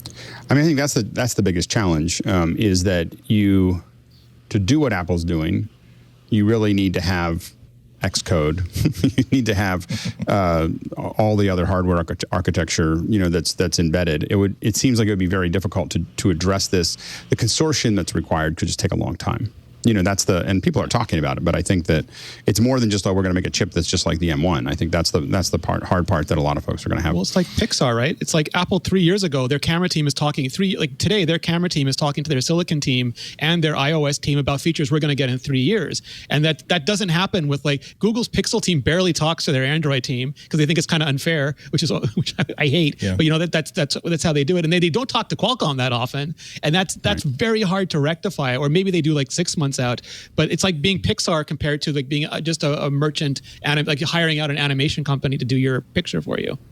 Yeah, go ahead, Andy. Yeah, I mean Google is one of the big. There are a lot of rumors about the Pixel 6 phone, that it could be the first real flagship phone that Google has put out in years and years and years. And one of the reasons why it's getting a lot of talk is that this is going to be the first Google phone that has Google Silicon. God, where do they think about getting that name from? But even there, so it is their own in-house developed CPU. But even there, they don't have the level of integration that Apple has. They've got the Android operating system. They've got all the Google goodies. They have their own development system, but they don't have that sort of 3 years, 4 years, 5 years of integration all the way across the board. What Renee said is absolutely true. Inside Google, they have to do this little dance about there's so much we could do if we were not afraid of angering Samsung, the company that manufactures and sells most Android phones. But there's fairness involved, but there's also self-interest involved. Well, is there still on Google's side, is there still any concern that Samsung would release its own operating system? Not really. There's been a lot of détente between the two companies in recent years. As a matter of fact, they've sort of soft announced that Samsung is going to be after Google has realized that we don't know what to do with wearable hardware or operating systems. Samsung, could you please make your watches run Wear OS and also improve Wear OS? I think Samsung realized that creating your own app store, creating your own app library, creating your own support system is not an easy thing to do. They had that. They had that in their back pocket. They had the Tizen operating system for their watches, but they had a phone version of it as well. But this was something that they wanted to have in their back pocket in case the relationship with Google went completely squirrely, which it never has. Ming Chi Kuo is reporting the redesigned MacBook Pro coming later this year with mini LED MacBook Air with new display in 2022. Renee, what is the veracity of these claims? It's getting to the point where, because I want a 16-inch M1X, whatever Apple calls it, MacBook Pro so badly. I feel like I'm Sun Tzu sitting by the river waiting for the body of that MacBook Pro to just float by. And we didn't get it at WWDC, which was my hope because they used imagery, Renee. I gotta interrupt you. Applaud that. That was some of the best imagery we have had on the show in a long time. Sun Tzu. If anyone in our Discord or our listeners want to animate that, I will give you $5 in your tip jar to what's going to be $500 from everybody else. I'm sorry, I had a great imagery. No worries. Yeah, we didn't get WWDC, which is when like you sometimes get all the new Pro stuff, and now it maybe looks like we won't get it until October, where it's the traditional Mac event, and maybe some of that is the, like we talked about last week, the trailing edge node, not the M chips, but like the controller chips and other things that are at 90 nanometers that are slowing it down. But I'm really waiting, and I think Apple is going to show us something good here. Like we've got rumors of 14-inch MacBook Pro, 16-inch MacBook Pro with new designs, HDMI, SDX, XC cards. MagSafe adapters on them again, and mini LED. MagSafe. I know some people see blooming. Maybe Alex, you could talk a little bit about blooming on the mini LED, but it's a really good panel technology, and I want to move to a fully HDR workflow, like I know you do. So having that on my MacBook Pro would just be transformational. The problem with a mini LED is that there is a little bit of blooming in it, where when you have point sources over dark areas, you can see a little bit of a bloom around those point sources because of the way the lighting, the way that the LED works. And so there is a little bit of that. I mean, overall, it looks great. So it's overall great. It's just there are some specific areas that when you're looking at a really high end professional monitor that costs thousands of dollars, sometimes tens of thousands of dollars, then it starts to, that's what you're comparing it to at that point. Oh, and not to interrupt, but like some people say just use OLED, but OLED at the size of a MacBook Pro screen, it has problems with contiguous brightness. So you'd see splotchiness. So like there's no perfect display size for this, display technology for this stuff yet. And even the current OLEDs, you worry all the time about burn-in. Like, on a computer screen, OLEDs is not a great, even on a TV screen, you have issues where, you watch CNBC every morning, and at some point you're going to start seeing shadows of CNBC everywhere. Off-axis color shifting. Yeah. So that can be, more challenging. In our news today, I thought the funniest one we had here was we had a thing about LiDAR. LiDAR will only be coming to the Pro iPhone models. But the funny thing is that in our news we have a tweet by Dylan. Just Dylan. Yeah. Like Dylan says that LiDAR will only be coming to the Pro iPhone models. Earlier this year, it seemed Apple wanted to release all iPhone 13 and 12s. We're giving Dylan a lot of pump here because it's, it's Dylan. I was just like, and it's Dylan. I don't know whether Dylan has any idea of whether Apple is doing this or not. But he has a fairly good track record on these. Oh, does he? Dylan is the secret. Yes, Dylan. I looked at it. I was like, love to dream stop. So now we have Dylan. Yeah. So we have Dylan. Anyway, Dylan, I think you should have a better name, like the whole name or something. It's just, unless you've named yourself against one of the many proposed and announced Apple operating systems that was going to replace Mac OS 9, was Dylan Copeland Symphony. That would be a very good deep cut as a cloak and dagger rumor person. Yeah, exactly. I will say that one of the things that is important to remember is that LiDAR is pretty energy intensive, and computationally intensive. So putting it on the lighter phones could be. I know that was one of the problems that we had, and one of the reasons Google never put it on their own phone, which was kind of crazy. Google had its own LiDAR support, and then it took it away. But part of that was because it burned up the battery, so battery usage and CPU usage. It like literally we turned the LiDAR on the phone, it would be like 20 minutes, it was like, for a little while. So, and it was more, we used it more for gathering as opposed to what we're seeing now, which is is tracking. Have you guys played with clips at all? Andy, have you tried the clips effects? Oh my gosh, they're so cool. It's fantastic. It's unbelievable. It's amazing, especially with the LiDAR ones. It's instant acquisition. It knows the surfaces so well. And every time I show it to somebody, they can't believe that it's actually happening because it looks like real-time SFX being applied to a scene. Yeah. Really well stuck, too. Is anyone doing a lot of stuff? I mean, I think FX Home is doing some of the stuff that is that has taking advantage of some of those tools.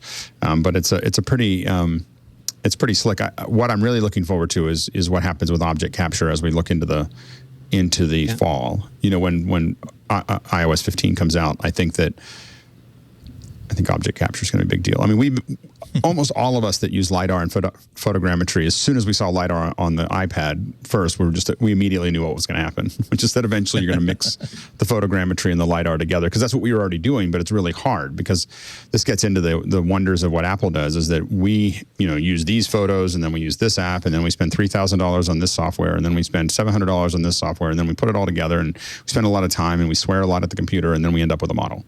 And now it's just like, pick up the phone, take a bunch of pictures. So it's going to be it's going to be interesting. I am surprised that not everything has LiDAR on it, but we'll see. JetBlue is bringing the iPad Pro on board with pilots. Now, JetBlue has been doing this for a long time. I mean, they've had iPads, I think, since 2013. Is that right, Renee? Yeah, for quite a while. Yeah, and yeah, it's the gets back into why we like privacy on the iOS. When you have pilots using it as I've been in a helicopter with a pilot that's using the iPad for all of their planning, and it's I can't imagine going back to paper.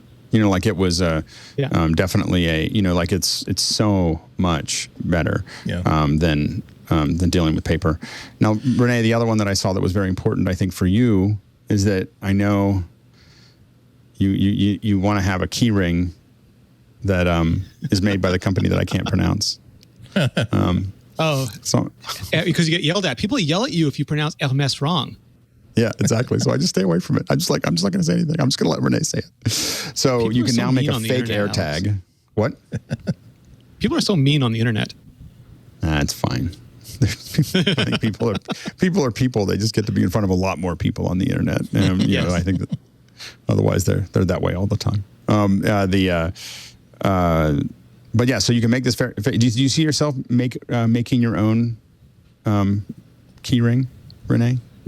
So one of the people I work with is Thomas Frank. Thomas Frank, a YouTube fame, and we talk gear a lot, and we have very similar setups. Both have really high-end cinema cameras and microphones, all these things. And he will DIY like so many things where me and some of the other people are just like, we're just going to go to the store and buy it. He's like, yeah, but I can make it for almost nothing. It's only going to take 2 days. And I'm like, yeah, I'm just going to go buy it. It's going to cost like $100. And we have these arguments. And for me, it's like, if I was going to buy the MS thing, I'm buying it because it's like the MS thing, or maybe like you're in Hong Kong and you buy the tag on one place and the label on the other store, and you can get away with that. But it's just not worth the effort to me. Is that terrible to say?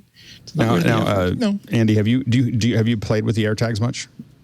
Yeah. I have a couple, and they're associated with my iPad, and yeah, I like them. I think they're a lot slicker than the alternatives that I'm using. I like that they simply work all the time instead of my tile tag, which doesn't always just work. So yeah, I wish that they would open it up and make it Android compatible or to other devices as well, because there's so many families that have. They need to find their keys, even if like their kids borrow the car and the kids are stuck with like a cheap Android phone instead of like the fancy iPhone that one or both of their parents have. But to piggyback onto what Renee was saying, I totally feel that it's there's a certain it depends on whether you're buying into the craftsmanship, the thing, whether you're buying into the thing itself or whether you're buying into the entire story around the thing and the history of the thing. I've suddenly over the past like few months, I've suddenly learned about not fake Rolexes but reproduction Rolexes, and oh my God, I kind of almost want one because it is so mind-boggling how good these the 30 you can buy. If you go to AliExpress, you can buy a fake Rolex for like $20 and it is a piece of crap. It's good for like a movie prop so long as people aren't looking really closely at it.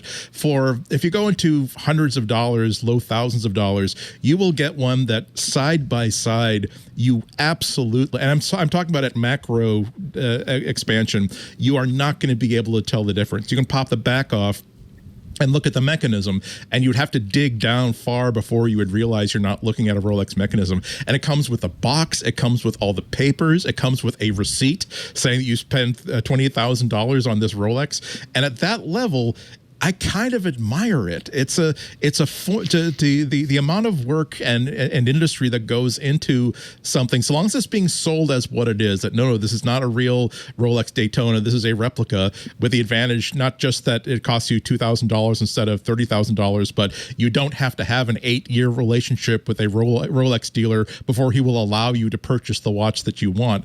But there is something very, very charming about someone who said, well, I can't afford this Hermes, to me, the pleasure of this Hermes key ring is not about going into an Hermes store and holding something that has a great deal of history and style and labor about it. My pleasure is that I got to take a look at this and figure out a way to make one myself. And no, it's not a perfect representation, but it's something that I made with my own two hands, inspired by something that I saw and admired. So it's become a very, very complicated calculus about are you trying to commit a crime to pull one over on somebody, or are you buying the experience that you most value when you make a selection? Now, also tweeted out was a email from Bill Gates. This is on April 30th, 2003. And this was out to a couple of folks, and it says, subject is Apple's jobs again, a time to have a great Windows download service. Steve Jobs' ability, this is from Bill Gates, Steve Jobs' ability to focus on a few things that count, get people who get user interface right, and market things as revolutionary are amazing things. This time, somehow he has applied his talents to getting a better licensing deal than anyone else has gotten for music. This is very strange to me. The music company's own operations offer a service that is truly unfriendly to the user and has been reviewed that way consistently.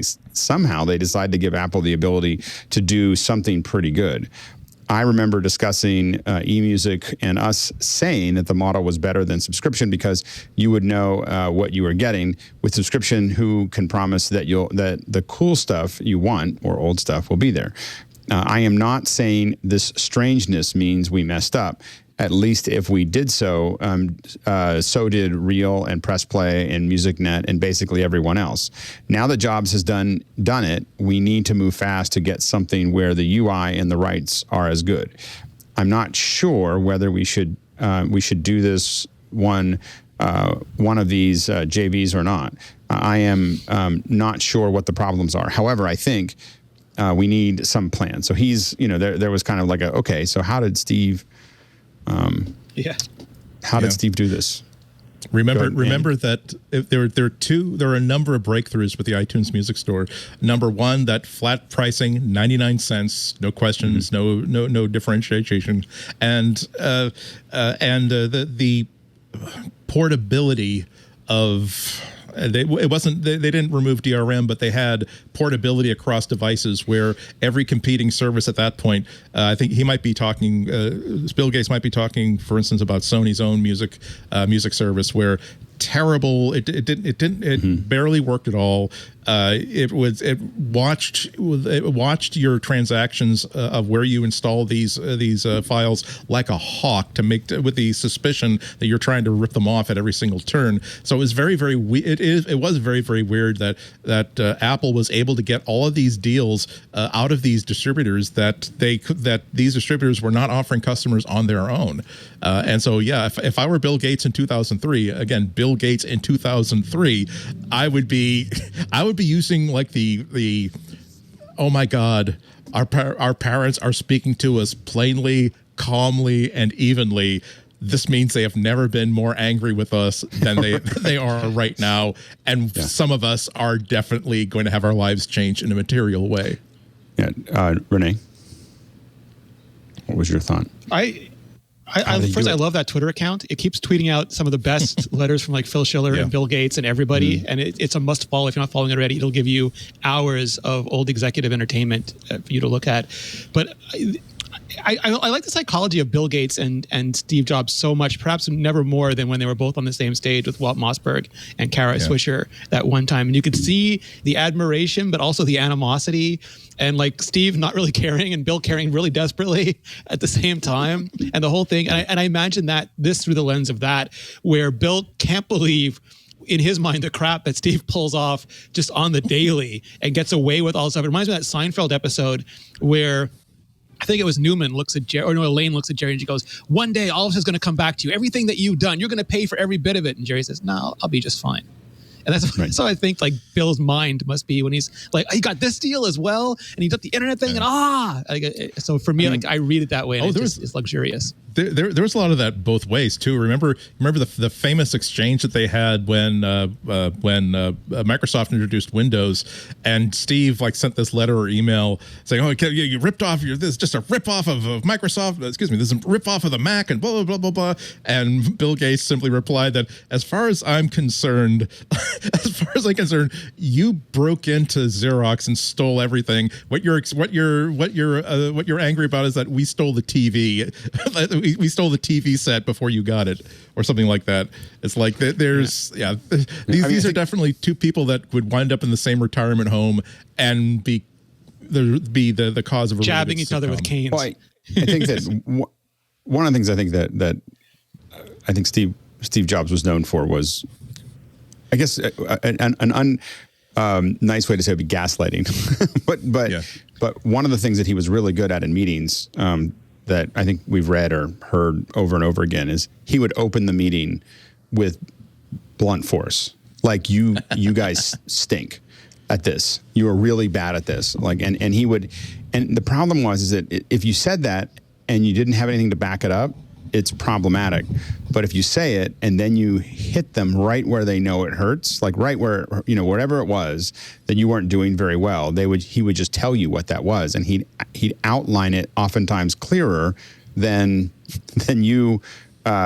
He'd outline it clearer than you even saw it. But once you saw it, you couldn't unsee it. Like he had, so he would just give you this. I mean, he'd open the meeting with a swift uppercut, and then give you a left hook. And then start talking about like, let me show you how to fix that. You got blood all over your face right now. Let me show you how to clean that up. And so, and I think that he was really good at that. And also we have to remember around 2004, we were talking, there was ads that said rip, mix, burn, and that's Apple was already like, if you don't go down this path, it's not going to keep going.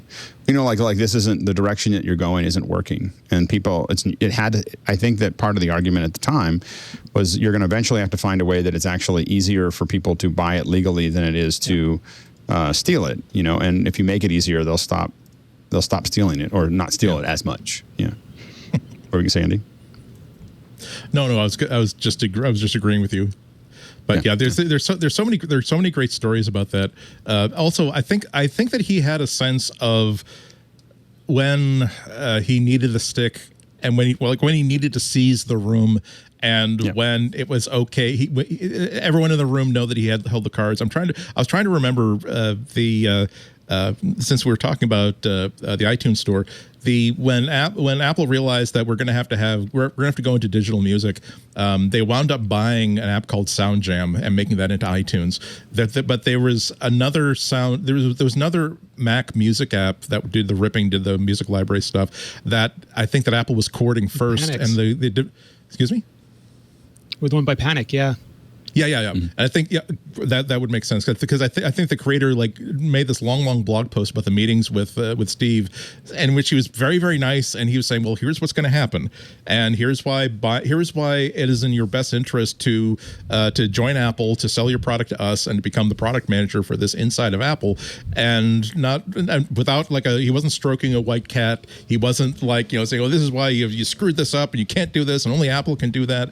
So there could be books and books written about his own technique about how to control meetings and how to handle meetings with probably more positive stories than negative stories, but enough negative stories that it would make it entertaining reading. Yeah, exactly. Fitbit has detecting lasting changes after COVID-19. So what I think is interesting about this article is that whether it's the Fitbit or the watch, the Apple Watch, is how much data how much we're going to see about the whole world based on biometrics connected to us all the time. And I think it comes back to that privacy argument of there's a lot of data here that we may or may not want to, and I'm not saying that Fitbit's doing anything with this, but the overall idea, you could get to a point theoretically where it could tell you that you have COVID or you have the flu or you have something else without you having to call anybody. or take any test, or it could at least tell you, hey, you should probably go get tested for this. Are we worried about this, or should we be excited about it, Renee? I'm going to be answering this with the full weight of pandemic anxiety still completely on me. Because the world is opening up, but at the same time we're seeing long COVID and we're seeing Delta variants and all these things. And I've talked to a lot of doctors about this now, and there are some who've gotten a lot of education on it and look at these numbers and say it's very helpful because they can't possibly have have people in all the time, being monitored all the time. And I talk to others who say, I don't know what to do with this. Like when I'm monitoring a patient all the time, I have this complete study of them. I know exactly what's happening minute to minute. But when they just come in and say, I got this reading off this device, I just don't know what to do with that. So I think we're going to end up in some middle ground where, as this technology matures and becomes more and more commonplace, and as Apple provides features, as everybody provides more features about trends over time and more precise and do more education, I think then it'll be more valuable. I think for now it's just a way. If you're not already, incredibly anxious about medicine, maybe then take a break. But if it's a tool that you can use to help increase your awareness and maybe look for problems that you wouldn't otherwise see, I think that's very, very beneficial. Andy, is this important? Not important? Scary? Yeah, it depends on how it's used, isn't it? What's great is that now so many people just happen to have in their possession, and they happen to be wearing every day anyway, a device that can measure their heart rate, in some case measure their blood oxygen saturation levels, can track their sleep, can track their movement, all this sort of stuff, so that once a patient comes in presenting with a problem, you have extra data that, if it can't be analyzed then and there to point to a result, at least it's another set of data that could be used to try to analyze and understand this in the future. This is what this COVID study was all about. They were able to find a correlation between here's what people's resting heart rates are doing as they make their way through this disease. And there would certainly be no justification for sending someone home with, okay, here's a heart rate monitor. You're going to have to wear this 24 hours a day. You're going to have to recharge it every night, and you're also going to have to link this up to, here's a telephone coupler handset. You have to put the handset inside this thing, dial this number, and it will exchange data up and down to let us know what's going on. So that in itself is really, really good. That people will be able to go through their fitness app and simply touch a button that say, okay, well, when they're at the doctor's appointment, they're to participate in the study, there's just simply a QR code that they scan with their fitness app that says, okay, this study has been approved to receive the following information on a daily basis to track my health, but also to figure out some more stuff about what this disease is all about. The flip side of this is when people hope that this data can point out problems before they actually exist. And this has historically been a big problem with technology in medicine, where someone, if you take one of these genetic testing kits that promises to give you also medical information, saying, oh, by the way, this according to this marker, it means that you are 1.8, you're almost twice as likely to get this form of cancer or have this respiratory illness as anybody else. Well, now, unfortunately, you don't know exactly how that was collected. You don't know if that's terribly valid. Math is a funny thing. Twice as likely, it means that it went from 0.1% to 0.2%. There are certain magnitudes of scale are important. Yeah, and it puts doctors in a very, very bad position because doctors do not want to put people through tests that are unnecessary for any number of reasons. However, if someone comes in with a headache and it's very, very clear that, okay, well, look, you've got a headache that you're feeling like around the entire perimeter of your head. That sounds like a stress headache. We gave you some very, very simple tests. It doesn't seem like it's anything more than that. But if you come in and say, I've been told that that I'm at risk of stroke, and I've been having these very, very regularly, that kind of changes what the doctor might feel as though they have to do. They might, well, now, because if this person is actually having a stroke, and might even be unrelated to the headache that they're having, I need to be able to say that I made a test for that. Now, not only are you charging them for something that they might not have needed to have, not only are you tying up a test protocol that could have been used elsewhere, but also you are confusing this person's chart. So everybody wants the silver bullet, but it doesn't exist.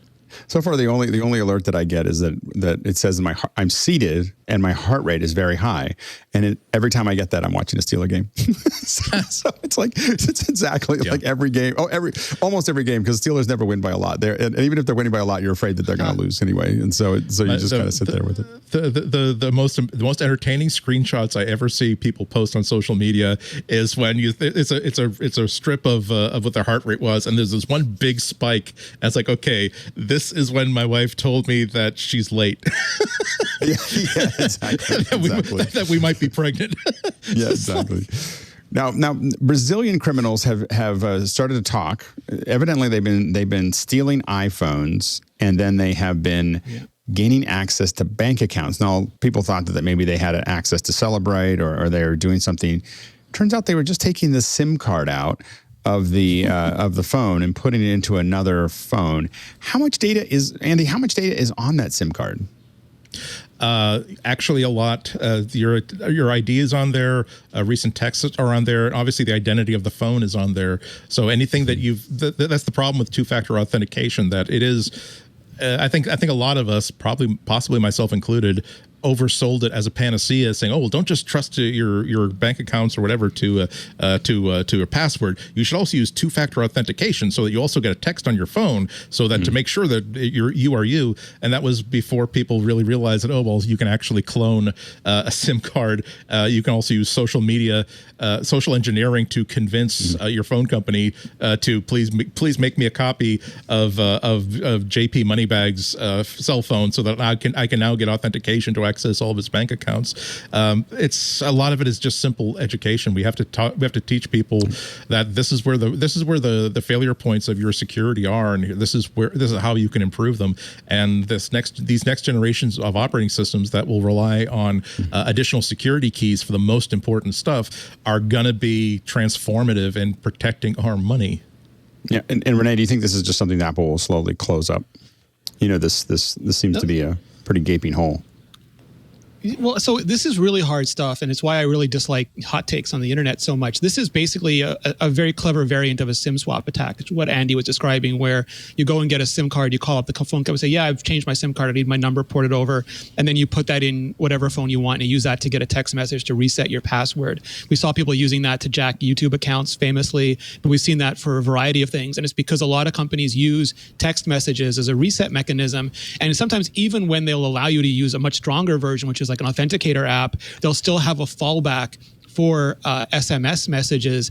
And it's because there's a tension between fail safe and fail secure, between people who the worst thing that can happen to them is they lose control of their data, to people where the worst thing that can happen to them is that they lose their data. And it's very hard to find the happy middle ground in between.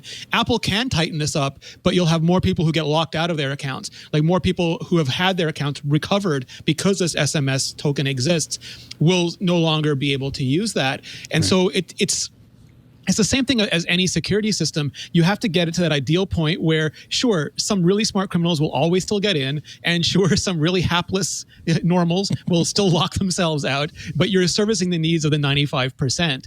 And I went through this on the weekend, and there's some people saying, like, Apple should have a timeout. They do. In many cases, it'll hit a 10-day or 14-day timeout before this will work. And then you have people who are livid, who lock themselves out and now have to wait 14 days for their password reset, and you won't make them all happy. So to me, as long as most people aren't being exploited or most people aren't having stuff stolen or getting stuff lost, we're going to have to accept some collateral on both sides, which sucks, but that's the reality of InfoSec. Yeah, I was a victim of this just last week, where I know what my iPad Pro's password is. Okay, I absolutely know what it is. However, I will put some variants in there, and that are very, very popular and common. So I might, so I tried to. I needed to unlock. Face unlock wouldn't work because it was like 2 days or whatever, and I ran out of all my. I missed the first 3, so now it's like I'm on a 5-minute timeout, now I'm on a 15-minute timeout. That's when I said, okay, oh well, it's stupid. Maybe I should have written this down, but I know what it is. So I just made a list of, now it can only be one of these 12 possible variants, and I already gone through 4 of them. So I'll just like, if it takes me 2 days, I'll go through the other 6. It's going to be one of these 6. But unfortunately, it gave me like 3 more guesses and then said, nope, sorry, I'm not going to, you're going to have to reset this device completely. I'm saying, really? I've had one where it says, I think it was like 64,000 days or something like that. I was like, oh, really? no, I was prepared to wait an entire day if it got that far, but I was like, no, it was like the rest of my life. Like this. Connect me to iTunes and reset me. It's like, oh. It didn't say that though. It didn't say you'll never get people like Andy and I have. It's like, sometimes you set up, like you get like 3 review phones in, you set them up, it goes, oh, you're adding too many devices. That's a velocity signal. We're going to put you on a timeout now for it. Like, but I got reviews to do. Yeah, exactly. Coming up next, our picks for the week. Renee, what's your pick for the week? So Apple today decided to surprise us with a little summer treat, and that is I'm going to get the name right because it's different now, MagSafe Power MagSafe battery pack for the iPhone 12 line. So it's one MagSafe battery pack. If you remember the old smart battery case, it's that without the case. It is just the hump, just the Humpty hump. I looked at it when it came out. When I saw it, I was like, does it really just snap to the back? Yep, really just snaps to the back. It attaches magnetically. It charges inductively. It's like having a little inductive charging plate, but it carries its own charge. It's one size fits all, so it looks really big on the Mini and really small on the Maxi, but it carries the same charge for all of them. It'll charge at 15 watts, which is the maximum for Apple's MagSafe technology currently, because Apple still believes in sort of Apple's still using Apple cells charge singularly. They don't charge parallel, but also they're very careful with battery health. And some people are getting really angry because they look at the price, they look at the capacity, and this has been the case with the smart battery cases forever. But Apple really focuses on efficiency.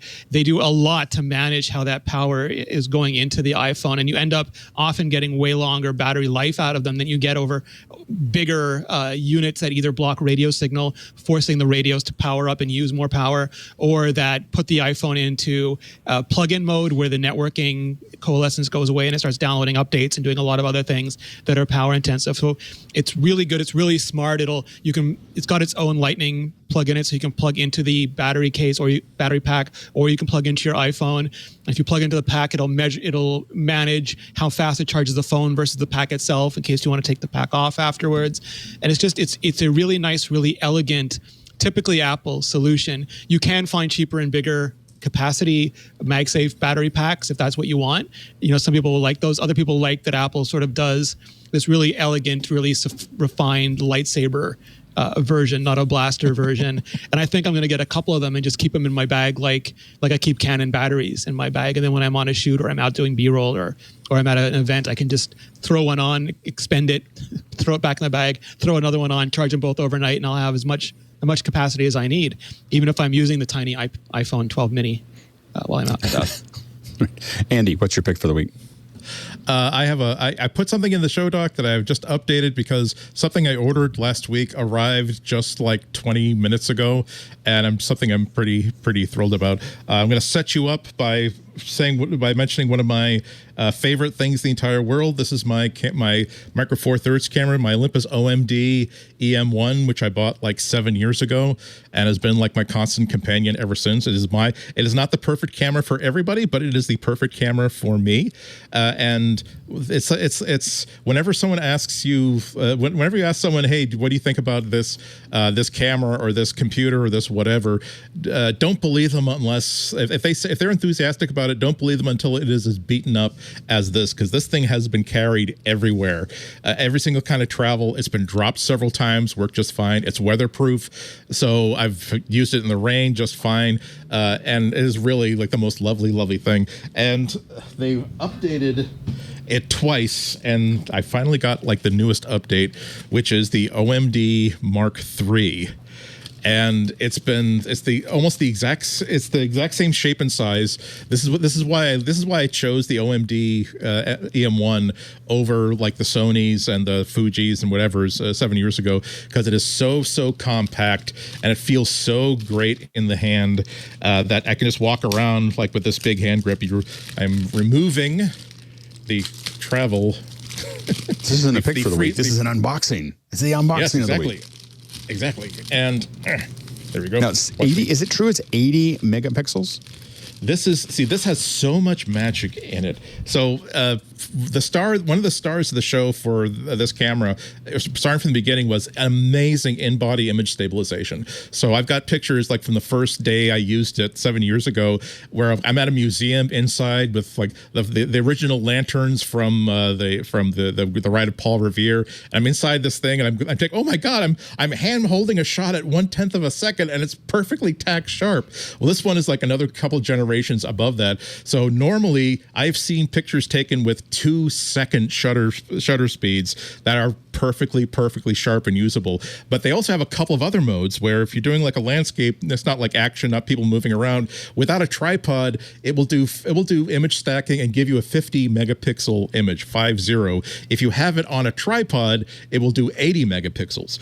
And so the number of improvements are just so huge. Now, is this doing the essentially like the moving the sensor around just a little bit, like by a pixel? Right.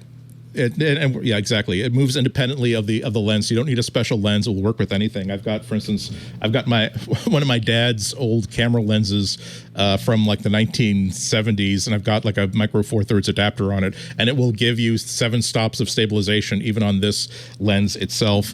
But the number of things that it would take a long time for me to go through everything that's improved about this. So I'll just mention a couple of things this one has 2 card slots, not just one, including an ultra high speed. Does much better on 4K, on video than the previous one does. It does 4K. Also supports video out.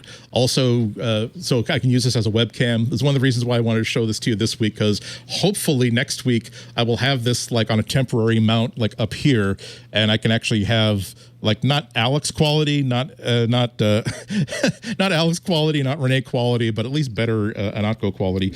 But the fact that I can now charge this device, charge my batteries directly from USB battery pack.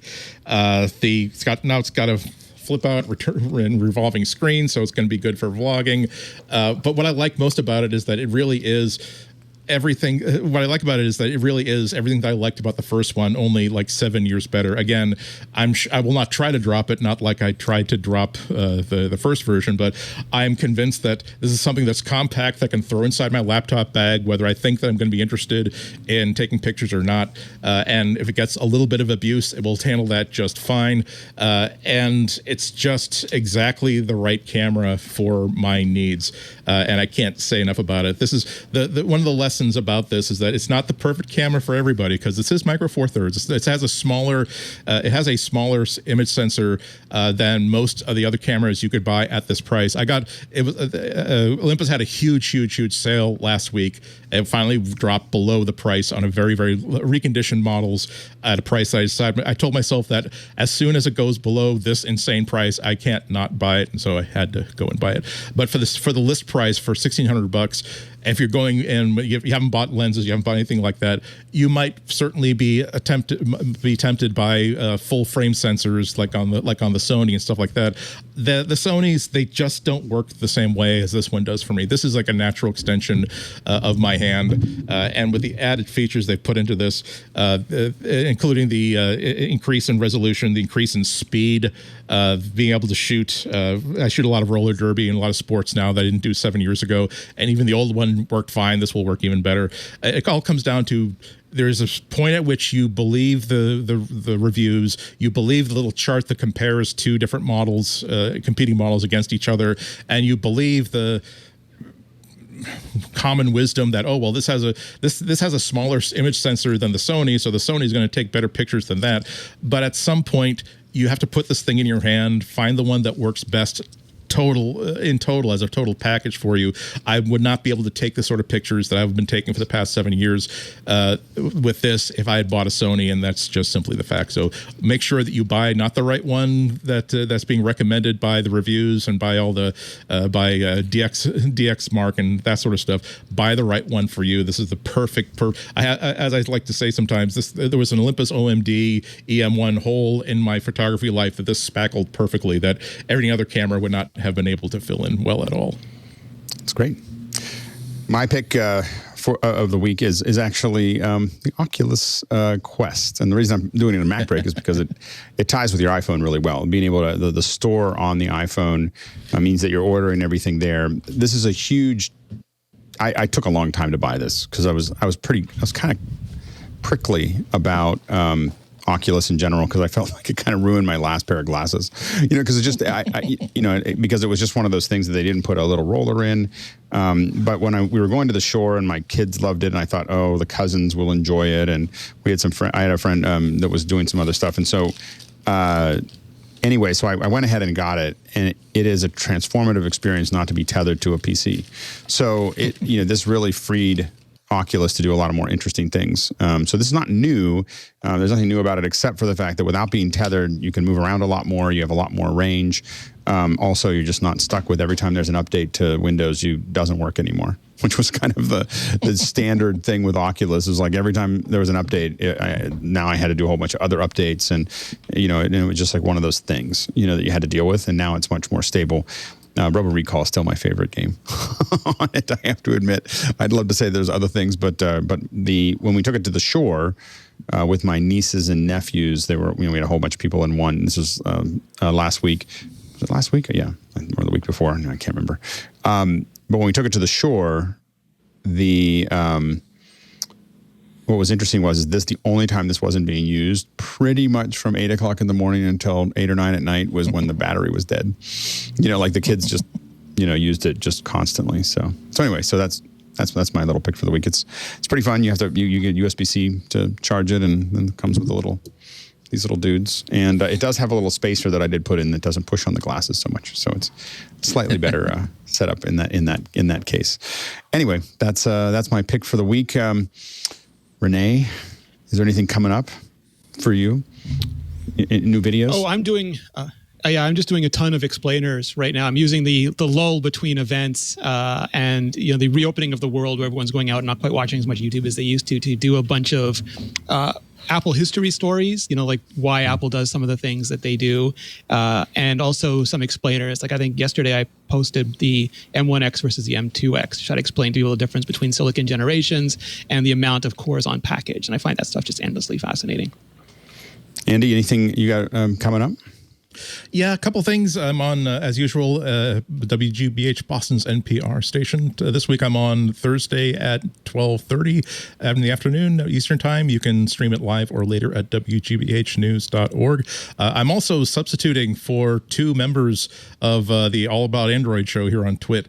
So the fun thing is that it's going to be Florence Ion, regular host, and myself. We also do our own Android podcast for the Relay.fm network. So we're trying to figure out if we want to do like a cliffhanger at the end of this one that pays off at the next one, or whether we're just going to annex the show completely. It should be fun. It'll be a way hey time, I think. Sounds great. And for office hours, I usually tell people a little bit about it. We have we're talking about the how to key. Like this is what we get into. Like we talk about all kinds of crazy things, but tomorrow is just how to key LumaKey in the ATEM. We've spent an hour talking about LumaKeys. So that's coming up. Darren Akata, who is used to be the president of the American Society for Cinematographers, and an incredible DP, is going to be with us on Thursday, and then on Friday, talking about YouTube. We're going to try to I'm going to try to persuade Renee to come in and join us for this one. Nice. But we'll see. We'll see if we can't twist his arm. What you think you might be able to come? I'm going to put you on the spot. Yeah, when did you say it was? It's 8 o'clock on 11 o'clock your time. No. Which day? Friday. Oh yeah, just let me know. I'd love to do it. Okay. All right. We're going to try to pull you in because we're going to talk about just streaming to YouTube and YouTube theories. A lot around streaming, but just how YouTube works. So we're going to try to pull in. And Andy, you're invited. We'd love to have you. You need to come on more often in general. So I agree with that. It's the only hindrance is like waking up early enough. But I should. It's 11 o'clock. It's in the AM. In the AM. What am I, a farmer? If it was 3 a.m., it wouldn't be a problem, but at 11 yeah, exactly. If we got the tail end of the other one, it'd be great. All right, everybody, back to work because break time is over.